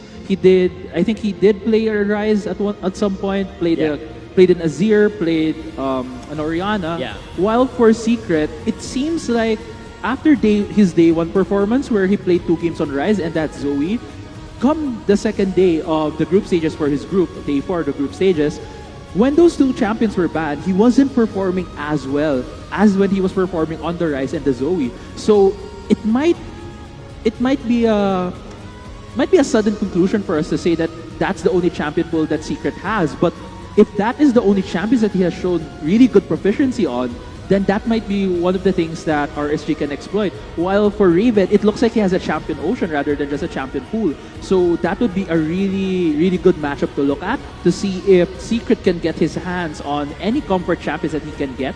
And while Raven, if he can get any counter matchups to whatever Secret might get.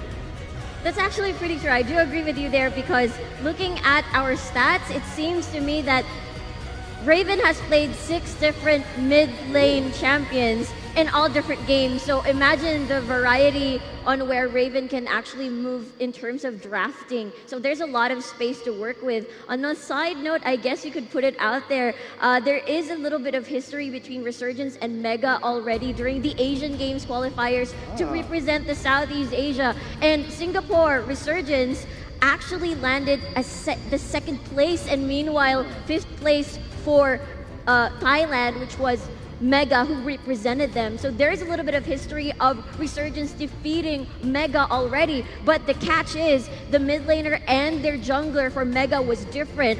Heise and Secret weren't present just yet. So that's a different factor in terms of how this matchup is going to go.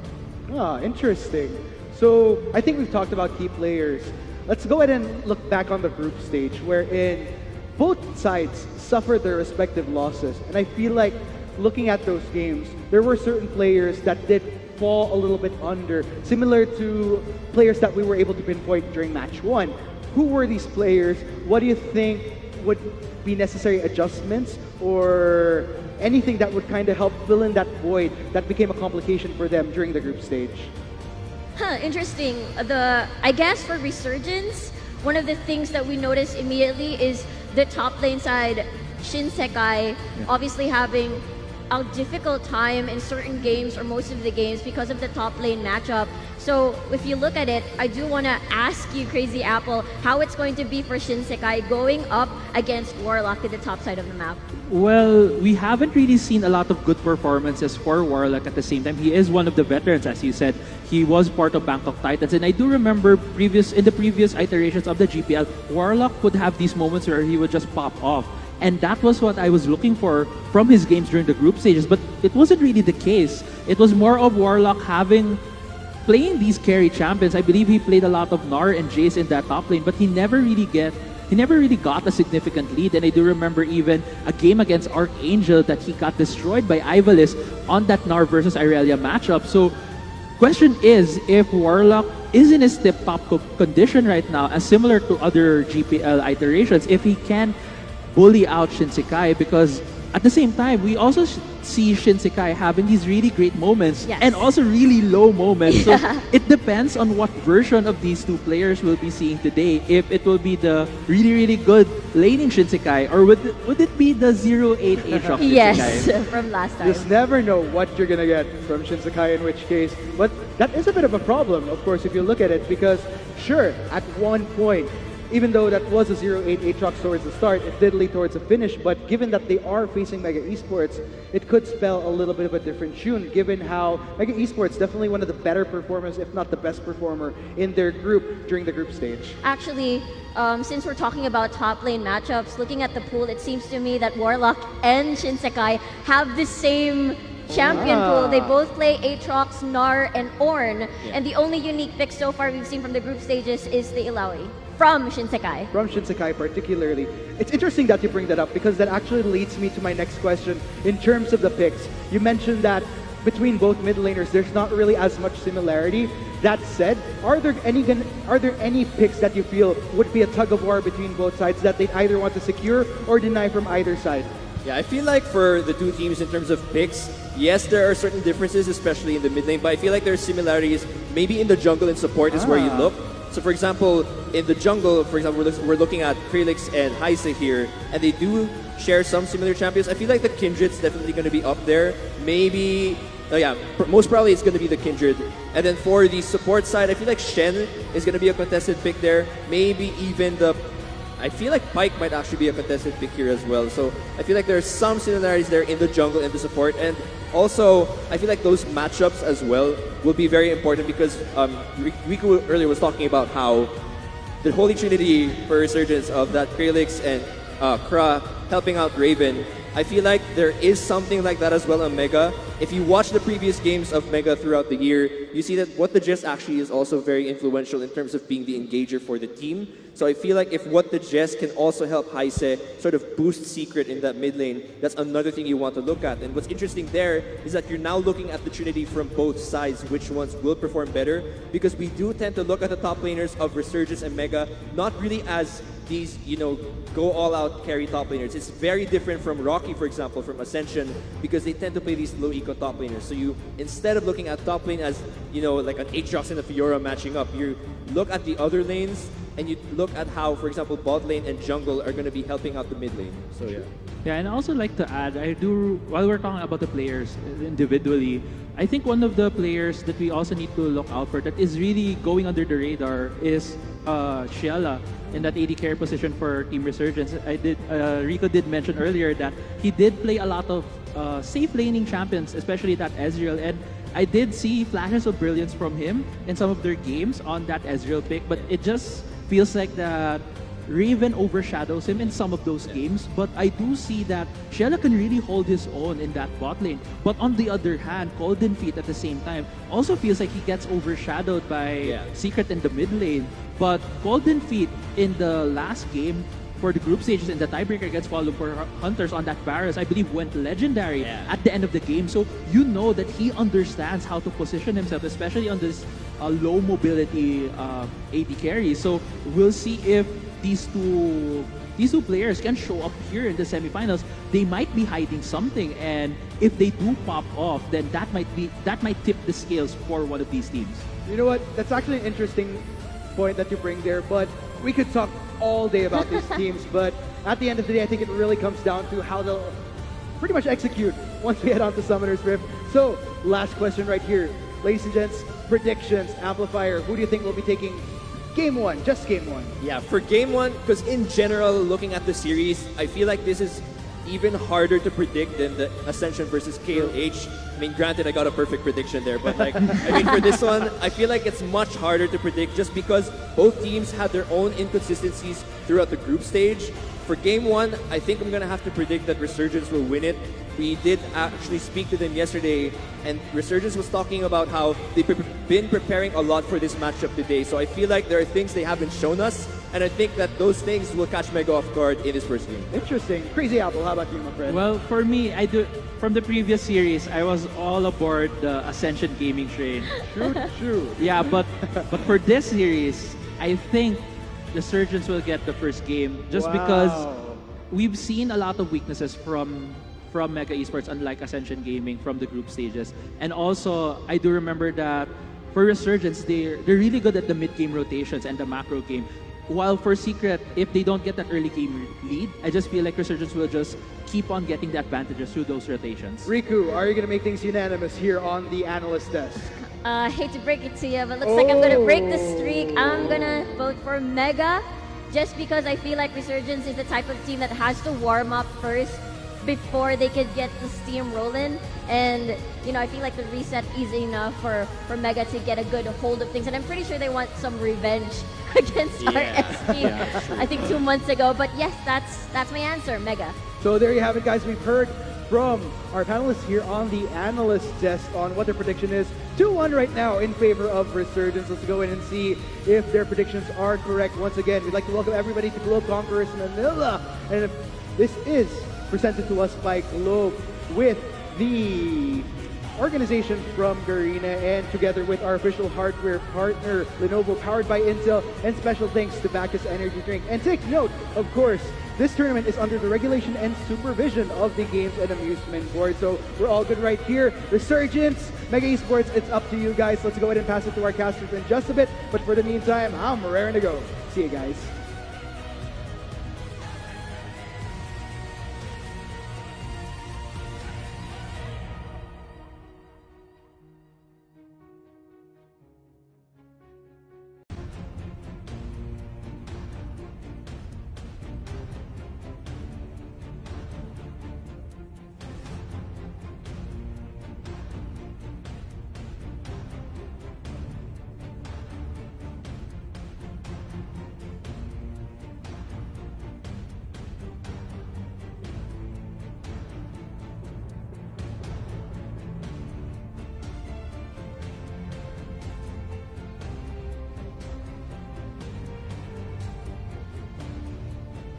Well, good evening to everyone still staying at Mall of Asia Arena. My name is Vulcan, with me is Chisto, and we will be your shoutcasters for the last match for today to determine who will be fighting on and who will be moving on to the finals of the GCM. Yeah, after this match, after this best of 5 Vulcan, we get to determine who gets to face Ascension for that final best of 5 to see who represents Southeast Asia at the upcoming Worlds. You know, it's been a long day, but it's not yet over, guys, because we still have one more match. It is going to be Mega Esports versus Resurgence, the second seed of Thailand versus the representative from Singapore. Yeah, and I heard the analyst desk talk about this a lot. I feel like I agree a lot with them when it comes to both these teams being really evenly matched. I really feel like this will be a very close best of 5, so we have a lot to look out for once the games do begin.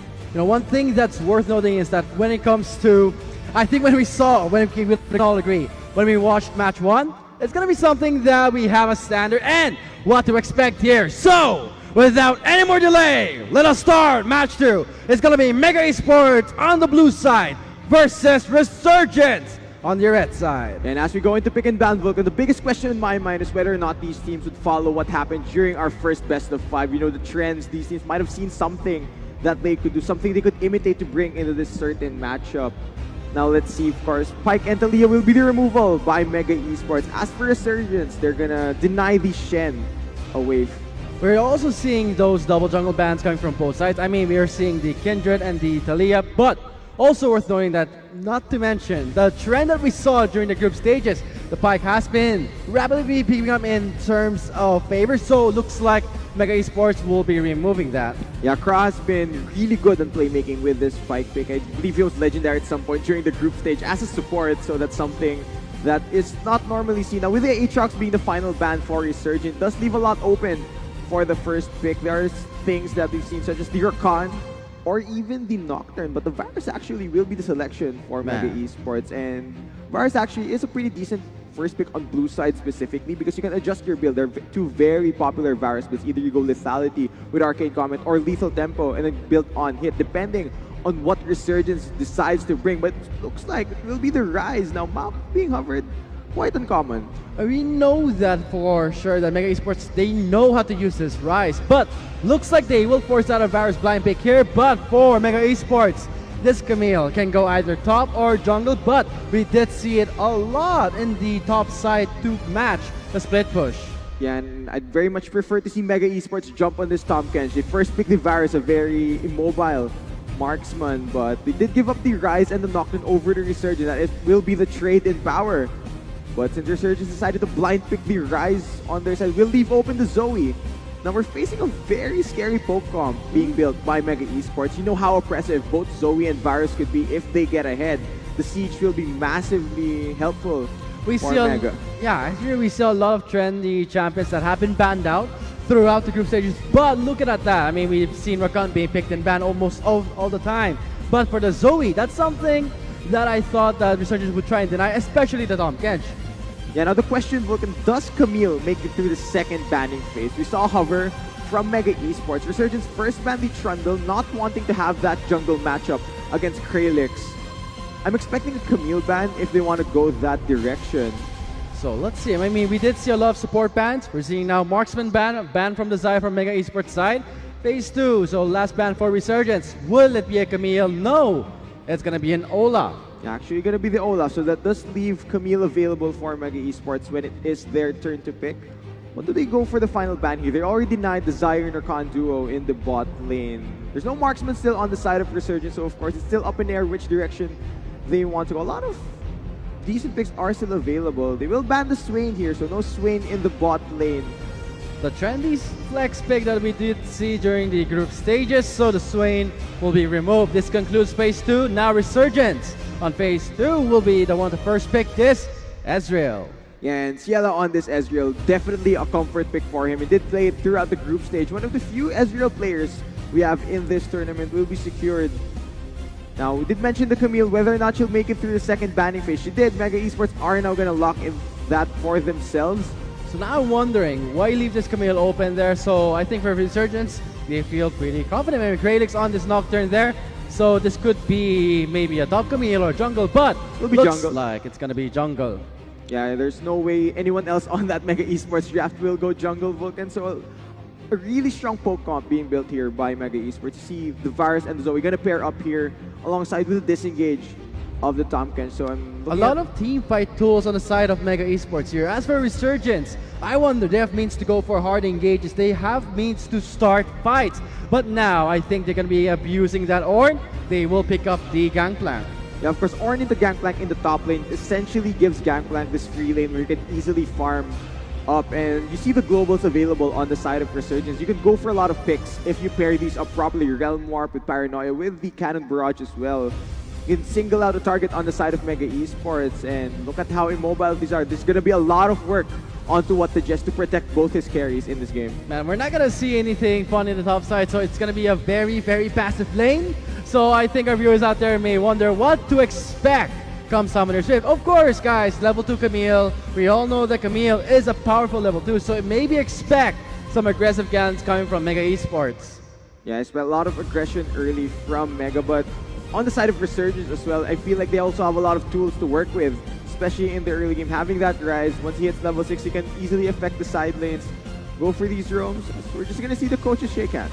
I guess this concludes our match 2, Game 1 of the Best of 5 series here. So, Mega Esports again will be playing on the blue side versus Resurgence on the red side. So, when it comes to drafting, I think we will have more of an explosive team fight here. I'm pretty excited to see what to expect come those powerful level 6. But for the viewers just joining us right now on your screens, the summary is actually the summary of the drafting phase that we just finished. Yeah, you know, Vulcan, I feel like both teams got exactly what they wanted during pick and ban. So I feel like once we head onto the game, it's just whoever decides to play towards their win conditions better is going to come out on top. So a lot of things that both teams could actually do with both these drafts. So it looks like we have something interesting here. I mean, when it comes to Gangplank, we have seen it before, but let's see how it will transition towards the late game. So, I think when it comes to our viewers out there in the YouTube stream or Facebook, let us know who are you rooting for with hashtag MGWin or hashtag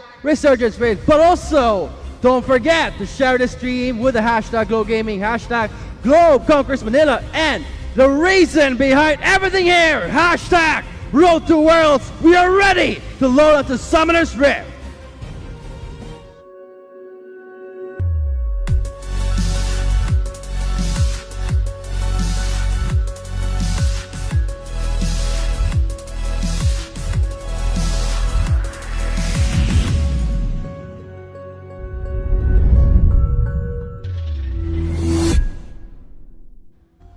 You know, when it comes to Game 1, you want to start with the momentum on your hands. So, guys, without any more delay, let us start our first game of the Best of 5 series. Again, this is Mega Esports on the blue side versus Resurgence on the red side. You know, Vulcan, I get this vibe that you're really raring to go after this Game 1. I feel like you're super excited to see how this Best of 5 decides to pan out. You know, when it comes to something like GCM, we know that there's that prestigious honor when you're representing your country comes the world stage at South Korea. So when it comes to this type of first game, we know that you want to have it on a good note, but at the same time, I think our viewers will have to wait just a bit until maybe you can expect some proactiveness from this Nocturne once the ultimate is unlocked. Yeah, I feel like ganking as a Nocturne pre-level 6 is heavily situational. You'd have to have the enemy laners in a pretty bad spot in the lane just so you could close the gap, whereas on Heise's Camille, it's much easier to engage with her hookshot. Maybe we'll be seeing a level 2 gank after the blue buff. Who knows? But hang on. Look at that. Warlock waiting at the brush side there. Raven going for the ward there. Gets spotted immediately. But that's a nice standing goal. Mega Esports, they want Resurgence to be in the blind spot there, so they can go for some aggressive ganks. Yeah, you know, I've seen a lot of junglers start with the sweeping lens level 1 just so that they could deny the early vision and not allow the enemy team to have any information regarding your own jungler's pathing. Oh, look at that. Right after Mega Esports was spotted on the blue side, they immediately rotate to the red buff side. So who knows? I think we may expecting something here, but there is that strategic ward. Oh, Resurgence knows what's coming here. It's not gonna happen with the level 2 gank. You see what they tried to do? They hid where their jungler began, but a smart ward placed by the bot lane of Resurgence will mean that they can avoid any early aggression from Heise's Camille. And look at that, Heise immediately backs away there. There's another word there, so Resurgence playing this game very smart. They know that this Camille has that level 2, so why not put the wards down? Try and flush out Heise. And I feel like it's only proper, Vulcan, that they decide to play Game 1 smart because this is the part of the Best of 5 where you build your momentum. It sets the tone for the entire series because we have a minimum of 3 games at least, but I say just gonna match what Kralix is doing at the moment. We'll be mirroring the blue buff steal. So mirroring the blue buff invade here at this point. We don't have the first blood just yet. Maybe we were expecting something fun, especially Heise and Camille, but we know that what Resurgence did correctly at the start of the game, and that's what you want to go for. Yeah, exactly. Now, mid lane, going into Rise, Bubble will land, but I don't think Battlestar is on cooldown. It's on cooldown. He went out for the wave clear instead here, so again, check it out in the mini-map. You can see that the junglers, Kralix and Heise, will just trade off blue buffs here. but we can maybe expect something from Kralix. I don't think so. He's still focused on the river. Yeah, I feel like Kralix won't have much value trying to gank pre-level 6. It feels much safer for him to actually just power farm through his jungle, try to get the paranoia as soon as possible, and then just the rest of Mega have to sort of track him down once he does have his paranoia. So all about that power farming for Kralix here. I mean, as soon as he gets level 6, the better. We're gonna expect maybe some aggressive moves from Resurgence, but maybe here, look at that Mega Esports on the bot side trying to flush out Resurgence duo. Well, the reason why I feel like it's better for the Nocturne to power farm in this particular draft is consider that the carries on the side of Resurgence, both the Ryze and the Ezreal, will be building Tear of the Goddess. So they're still scaling up in terms of their damage stats. They're not going to be as strong during the early phases of the game. So I don't think there's much value if the Nocturne decides for early aggression. This kind of reminds me how Mega Esports actually play when they actually have the Ryze and the Ezreal on their hands. So looks like you did say in the beginning that they got what they wanted. They're playing their games, they bring their strengths to their win conditions. But at this point, we're seeing a very different Resurgence come this semifinals. Yeah, of course, if you're running double tier carries, you generally want to fight mid-game when you have your items built up, when you have a few stacks on those stacking items. And for Mega Esports, it's about finding the right time, trying to find the fight before Resurgence hits their power spikes. And look at that, control ward in place, Resurgence know where Heise is. So when it comes to how Resurgence is playing, you know that they want to go for a good start in game 1 here. Hang on. Kralix on the first side. Plans to control ward. They're going on to Kralix. Spell shot in place. There's the timing. Flashing in for the bind. Cleanse out from the sleep. Here comes Isaac. Gonna be taken down by the Ryze. Raven gets the first blood. Can they get more though? They will back off here. Heise does go down in that particular exchange. The collapse from Raven came first before the Zoe. He's able to cleanse out from the bubble. The land once again gonna take a bit of damage here, Vulcan. Ooh, that's actually a lot of damage from the Zoe. So for Raven, he's pretty much happy. Got the first blood. I think this can get the ball running for Resurgence. Yeah, you normally don't want to give first blood up to double tier. The scaling comes because it will accelerate the game for them, which is something you don't want to do if you are Mega Esports. You want to get your Zoe head, get your Varus head, get your poke champions really, really effective. You want to get them as online as fast as you want here. I mean, especially stacking up with here, get all the items you want. But here, Mega Esports, you know that they wanted to go for an aggressive move here, getting that Camille, but see how Resurgence played this early game. Really, really well. Forge God just for the wave clear. Now it's Warlock's turn to push in Sekai under his turret. Interesting choice there by the top laner of Mega Esports to use the Ornn ult to clear the wave. Of course, he doesn't expect any fighting to happen this early, so that's a cooldown he can afford to burn. And at the same time, you know that you can make mistakes here when the first Drake is the Infernal Drake. What's this teleport being used here? We are seeing Heise in the minimap there. Is there a ward in place for him to be flushed out? No ward in place there. So maybe they're gonna go for something, but sadly Forge God was already used and he does get spotted by the control ward. It's kind of interesting that Heise is lingering towards the top half of the map, knowing that Call of the Forge God is on cooldown. There's really no reason for the Camille to be hovering around that side. So he's just gonna be power farming, same with Predix. But right after this, we can expect maybe some fun plays from Resurgence, as Kralix will have actually a nice lead in CS5. CS, that's more so one cap. Maybe he'll be level 6 after this red buff. Yeah, he's gonna hit level 6 after that red buff. So Paranoia available. Now I'm expecting Kralix to go mid lane. That's the easiest setup that they have. Even though Secret has the cleanse, once Raven gets a root onto that Zoe, it's very difficult for her to actually get away from the Nocturne ultimate. So who knows, maybe we'll see him eyeing the top side, but that's a tall order for Resurgence. The Ornn is pretty much tanky. But yeah, maybe they can go for the mid lane here because, or who knows, you can actually burn out both summoner spells for Secret. Yeah, but then again, Vulcan, we did mention that you don't have to fight this early if you are Resurgence. You could just be happy sitting on the current small lead that you have and just allow your members to scale up. You see the double tier on both the Ryze and the Ezreal. You don't want to fight, but it seems like you do. Paranoia in on their turret, flashing away. Fear won't be in effect here, so that's going to be a re-engage. Coming from the Camille, Heise up in the air. Cannon barrage from the top side. Resurgence! What a way to fight back the gang. Yeah, great use of the Cannon barrage to help secure the kill. Good roam as well by Kra to take down Heise in that regard. So big win once again for Resurgence. It's all about those controls there for Resurgence. When Heise goes in, we're actually all ready to go for the counter. So this point, Resurgence looking pretty good here. 0-2 kill score. Meanwhile, top side, Warlock is gonna try his luck. Forge God misses! What a flash shot from Shinsekai.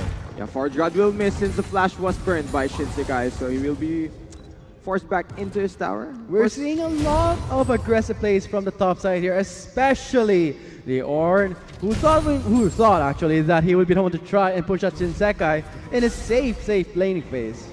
You'd have to consider though that there's gonna come a point in this game where the value coming from the Ornn will just be the call of the Forge God, whereas Shinsekai will be dealing absurd amounts of damage on that gangplank. It's actually a bit of a waste if he used it on his own though. Maybe if ever Heise was on the scene, they could go for maybe a kill with an assist from the ultimate. You know, I feel like Warlock was banking on dealing enough damage to Shinsekai so he's forced back to base.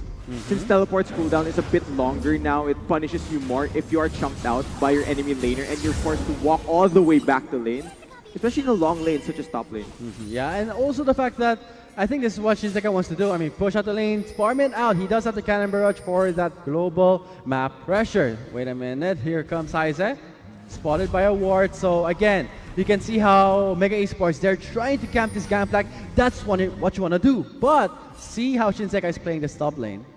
It's a bit interesting that Call of the Forges again was on cooldown, correct? Now, no teleports in both top laners, but seems like Resurgence have the inside track on this Infernal Drake. Like you mentioned earlier, both teams would want to contest this. Well, it does look though that Mega Esports will be giving it up for free. Yeah, this is gonna be a free Infernal Drake going to the hands of Resurgence. They did spot at Heise in the top side, so why not take that free Drake here? Paranoia is up. Here it comes. Under turret. Resurgence cannot look for the kill in the mid lane. Secret already on the turret side. We call that a zoning Nocturne ultimate. You just make the enemy screen black and they don't know where exactly the Nocturne goes, but apparently he decided to not go anywhere. That's always an option. And also Heise looking at top side. Forge God is now available with the ultimate from the Camille. Remember, there's no flash on Shinsekai after that earlier burn with Call of the Forge God. This is a very easy setup for Mega Esports. Heise has snuck up here, but Shinsekai is pushed way back in the lane. How do they go for this engage? Can they go for it here? We're seeing Heise still thinking, should we go for the top side under turret? The setup is there with the Forge God, but Warlock still heavily pushing in Shinsekai under his turret. They can go for this dive, but they're gonna go in now. Going now, Cannon Barrage for the slow, locked up to the air, a pile up in the top side, Heise and Warlock. They will take down Shinsekai, but here comes Krelix in the top side. Warlock is on the turret, flash over the wall, flash in by Krelix. Here comes Secret for the defense, but he's left alone. Pinch between the Rise and the Nocturne. Raven will take it up. Meanwhile, in the bot lane, Mega will pick up one kill in the 2v2, but great read by Resurgence. They read the play in advance. Krelix from base immediately pathed top side, sensing that Heise in on the play. Even if he ran into Secret in the bot lane, there was no way the Zoe was going to stop the Rise from collapsing. Resurgence pick up a 2-for-1 across the map. And because of the 2-for-1, looks like they're going to start with the Rift Herald. Resurgence, in this game, they took out the first Drake, the Inferno. Now they're going for the Rift Herald. Yeah, and the early game is going so in favor of Resurgence right now. It's really setting the tone in this game one. And we did mention this is the game where you build your momentum. As of the moment, momentum seems to be on the Singaporean team side. But we know that in this momentum, that's something that you don't want to do. You're talking about a Rise, you're talking about an Ezreal that scales very well to the late game. And when you give this much of a start to them, this will just accelerate the game. So, Mega Esports, can they match the same power that Resurgence will bring come the late game? Let's see though, Warlock is going for a bit of a trade on the Shinsekai. No Call of the Forge God means no further aggression will be had. But yeah, going back to the aggression from Mega Esports, I feel like the window where they can play aggressive with picks such as the Camille and the Ornn are sort of dwindling. The scaling on the side of Resurgence will be too massive for them to overcome. Meanwhile, looks like Mega Esports, they want to go for an Abyssal Voyage play.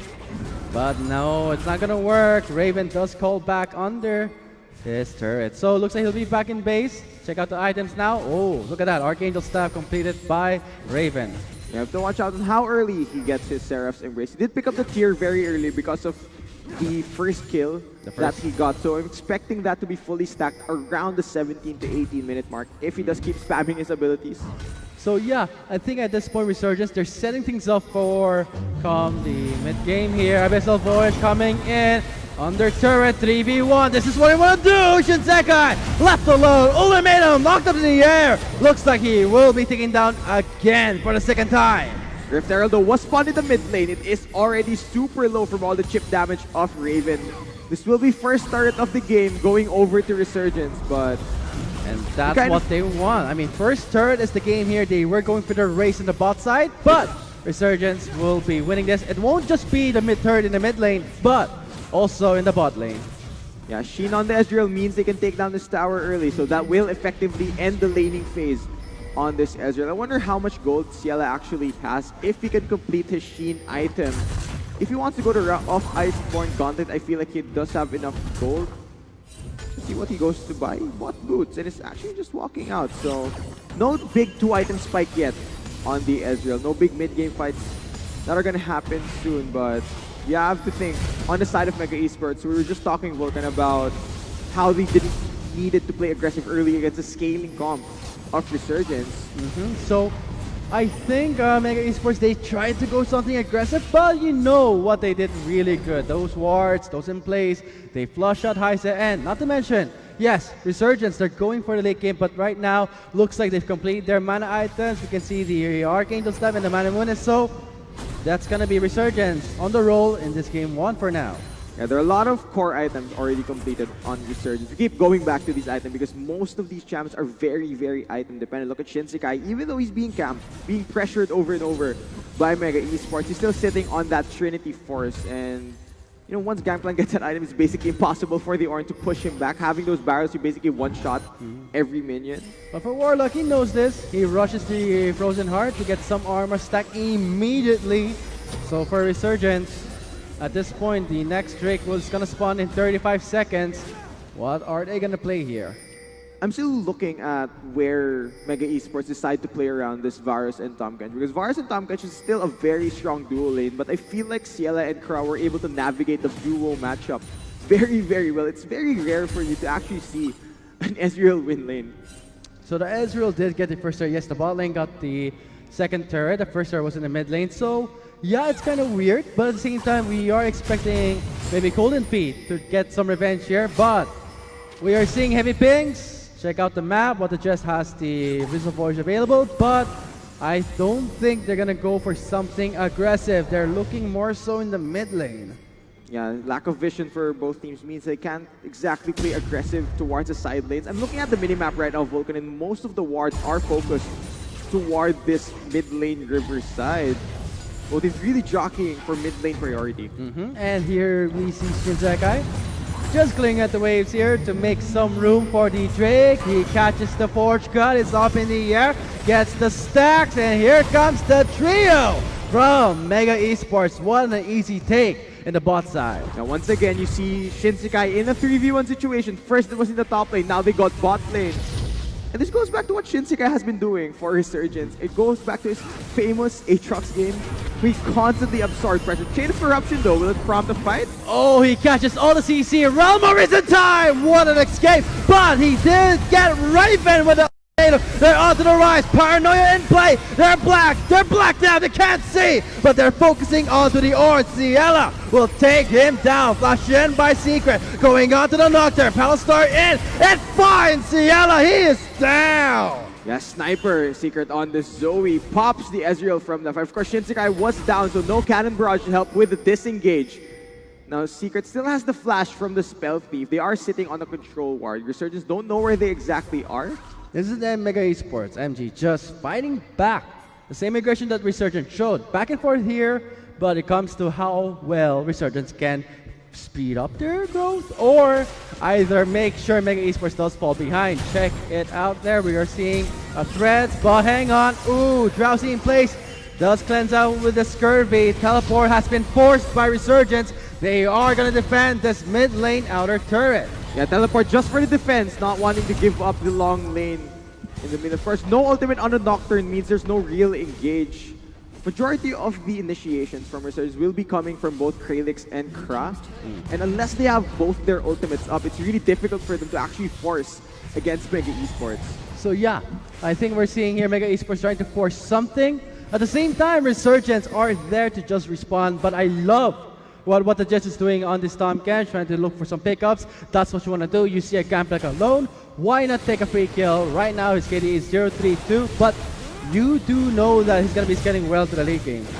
Yeah, and speaking of free stuff, Vulcan, gonna be another free dragon going over to the side of Resurgence. Ocean Drake into the mid game, not exactly the best to take. You'd want to get it during the early laning phase where you can really make use of the bonus regeneration, but still a big prize for Resurgence. But it does prepare you for the Mountain Drake. That's going to be spawning next. But guys, the Baron is not that far behind there. We have almost less than a minute there, 1 minute and 4 seconds left on the Baron timer. So at this point, Mega Esports, they need to clear some turrets, they need to make some room. This is what Resurgence is preparing for. Yeah, I think it's a good thing that one thing Mega Esports can play around is the fact that Shinsekai is still trying to get online on this Gangplank. If Mega Esports are able to layer on and engage with the Virus Ultimate, with the Camille, with the Ornn, and catch out a member of Resurgence, they can find a way back into this game and at least exert more pressure on the map. Because if they allow Shinsekai enough time on this Gangplank to get his 4 items, he's gonna get on the same level as the other two carries on the side of Resurgence, and that's just gonna be game for Mega Esports. You see how Mega Esports are forcing right now? They know that they can fight against Resurgence. So now at this point, they both feel confident. The Baron is live in 10, 11 seconds there. So here it comes. 7 seconds left on the timer. It's not gonna be a take just yet here, but you know that Resurgence from the early start, they were trying to set things up here. Yeah, we're not expecting an early Dragon Nate. The Baron secure on the side of Resurgence actually isn't quite the best. Most of their champions don't exactly deal the highest amount to Baron, but see how Mega is forcing this mid lane. They really want Kralix to pull the trigger on the Paranoia. This is looking like a big engage, but Kra does not have flash on the Rakan. Okay, ultimates are up here, especially Kra. He's gonna be looking for something here. Trouble misses Kralix in the scene. Spotted by a ward there, but meanwhile on the bot side, this is Warlock taking down the outer bot lane turret. Resurgence still now fighting back against this mid lane. They're pinging Baron. Are they gonna go for this? I feel like they're gonna bait towards the Baron and go for a turn with the Rakan and Nocturne ultimate. But of course, Mega Esports don't have information on how this is going down. This is a smart use of Redemption. Probably from Zoe's Spell Thief. Gonna be scouting out the Baron pit. Not gonna be falling prey towards that prey from Mega Esports. So the bait didn't work there. Meanwhile, we're still seeing Shinsekai in the bot side. He does have Cannon Barrage ready. This fight, it's going to be explosive. Ultimates are up except for Ciela. Yeah, there are a lot of things available for both teams to start fights, but I see a lot of hesitation on both sides. The game's still looking fairly even in terms of towers and kill score, and the gold isn't that high. It's not the largest gold lead for Resurgence. So I sense that both teams are playing it a bit safely, not wanting to commit the error that breaks the game for the opposing team. But here's the thing, you want to commit to the Baron pit, but you have to look at Warlock's Ornn, and not to mention, if ever Resurgence makes a small mistake, you know that Mega Esports has means to start fights with the Forge God, have ways to cut them up with the Abyssal Voyage. Yeah, I agree. There's a lot of ways for Mega to punish any member of Resurgence if they do step forward, but you have to think on the opposite side. They also have a lot of ways to punish Mega Esports, especially on champions who are immobile, such as the Zoe or the Varus. Easy Paranoia, the lockdown on Raven's Rise, pointing to like CC, very reliable. So easy punishes actually for both teams, but none of them have committed missteps, Vulcan. It's not that more than enough. Then you have to make sure you have 2 controllers in place. So double denial vision there from Resurgence, but you know what they're going for here. I mean, despite that double controller, you know that Resurgence, they love to invest on vision, and same thing goes for Mega Esports here. Once it's clear, they're in the scene, makes it up, and here comes Chain of Corruption. Doesn't find anything here. That's a waste of a flash and an ultimate. So Resurgence kind of feels confident there. They know what Golden Feet used. No flash on the Virus means it's harder for him to actually get away. Only the Tahm Kench Devourer can save him if Resurgence do decide to go for a fight. Hang on. Okay, that's gonna be a safe recall from Proc. Meanwhile, again, this is the same thing you guys are gonna be expecting when the Baron is up. The Baron dance is quite intense in the mid lane. Meanwhile, Shinsekai offering some pressure in the bot side. Looks like for Mega Esports, they may just be forced to respond to this Gangplank. Leave it alone, you're gonna lose a turret.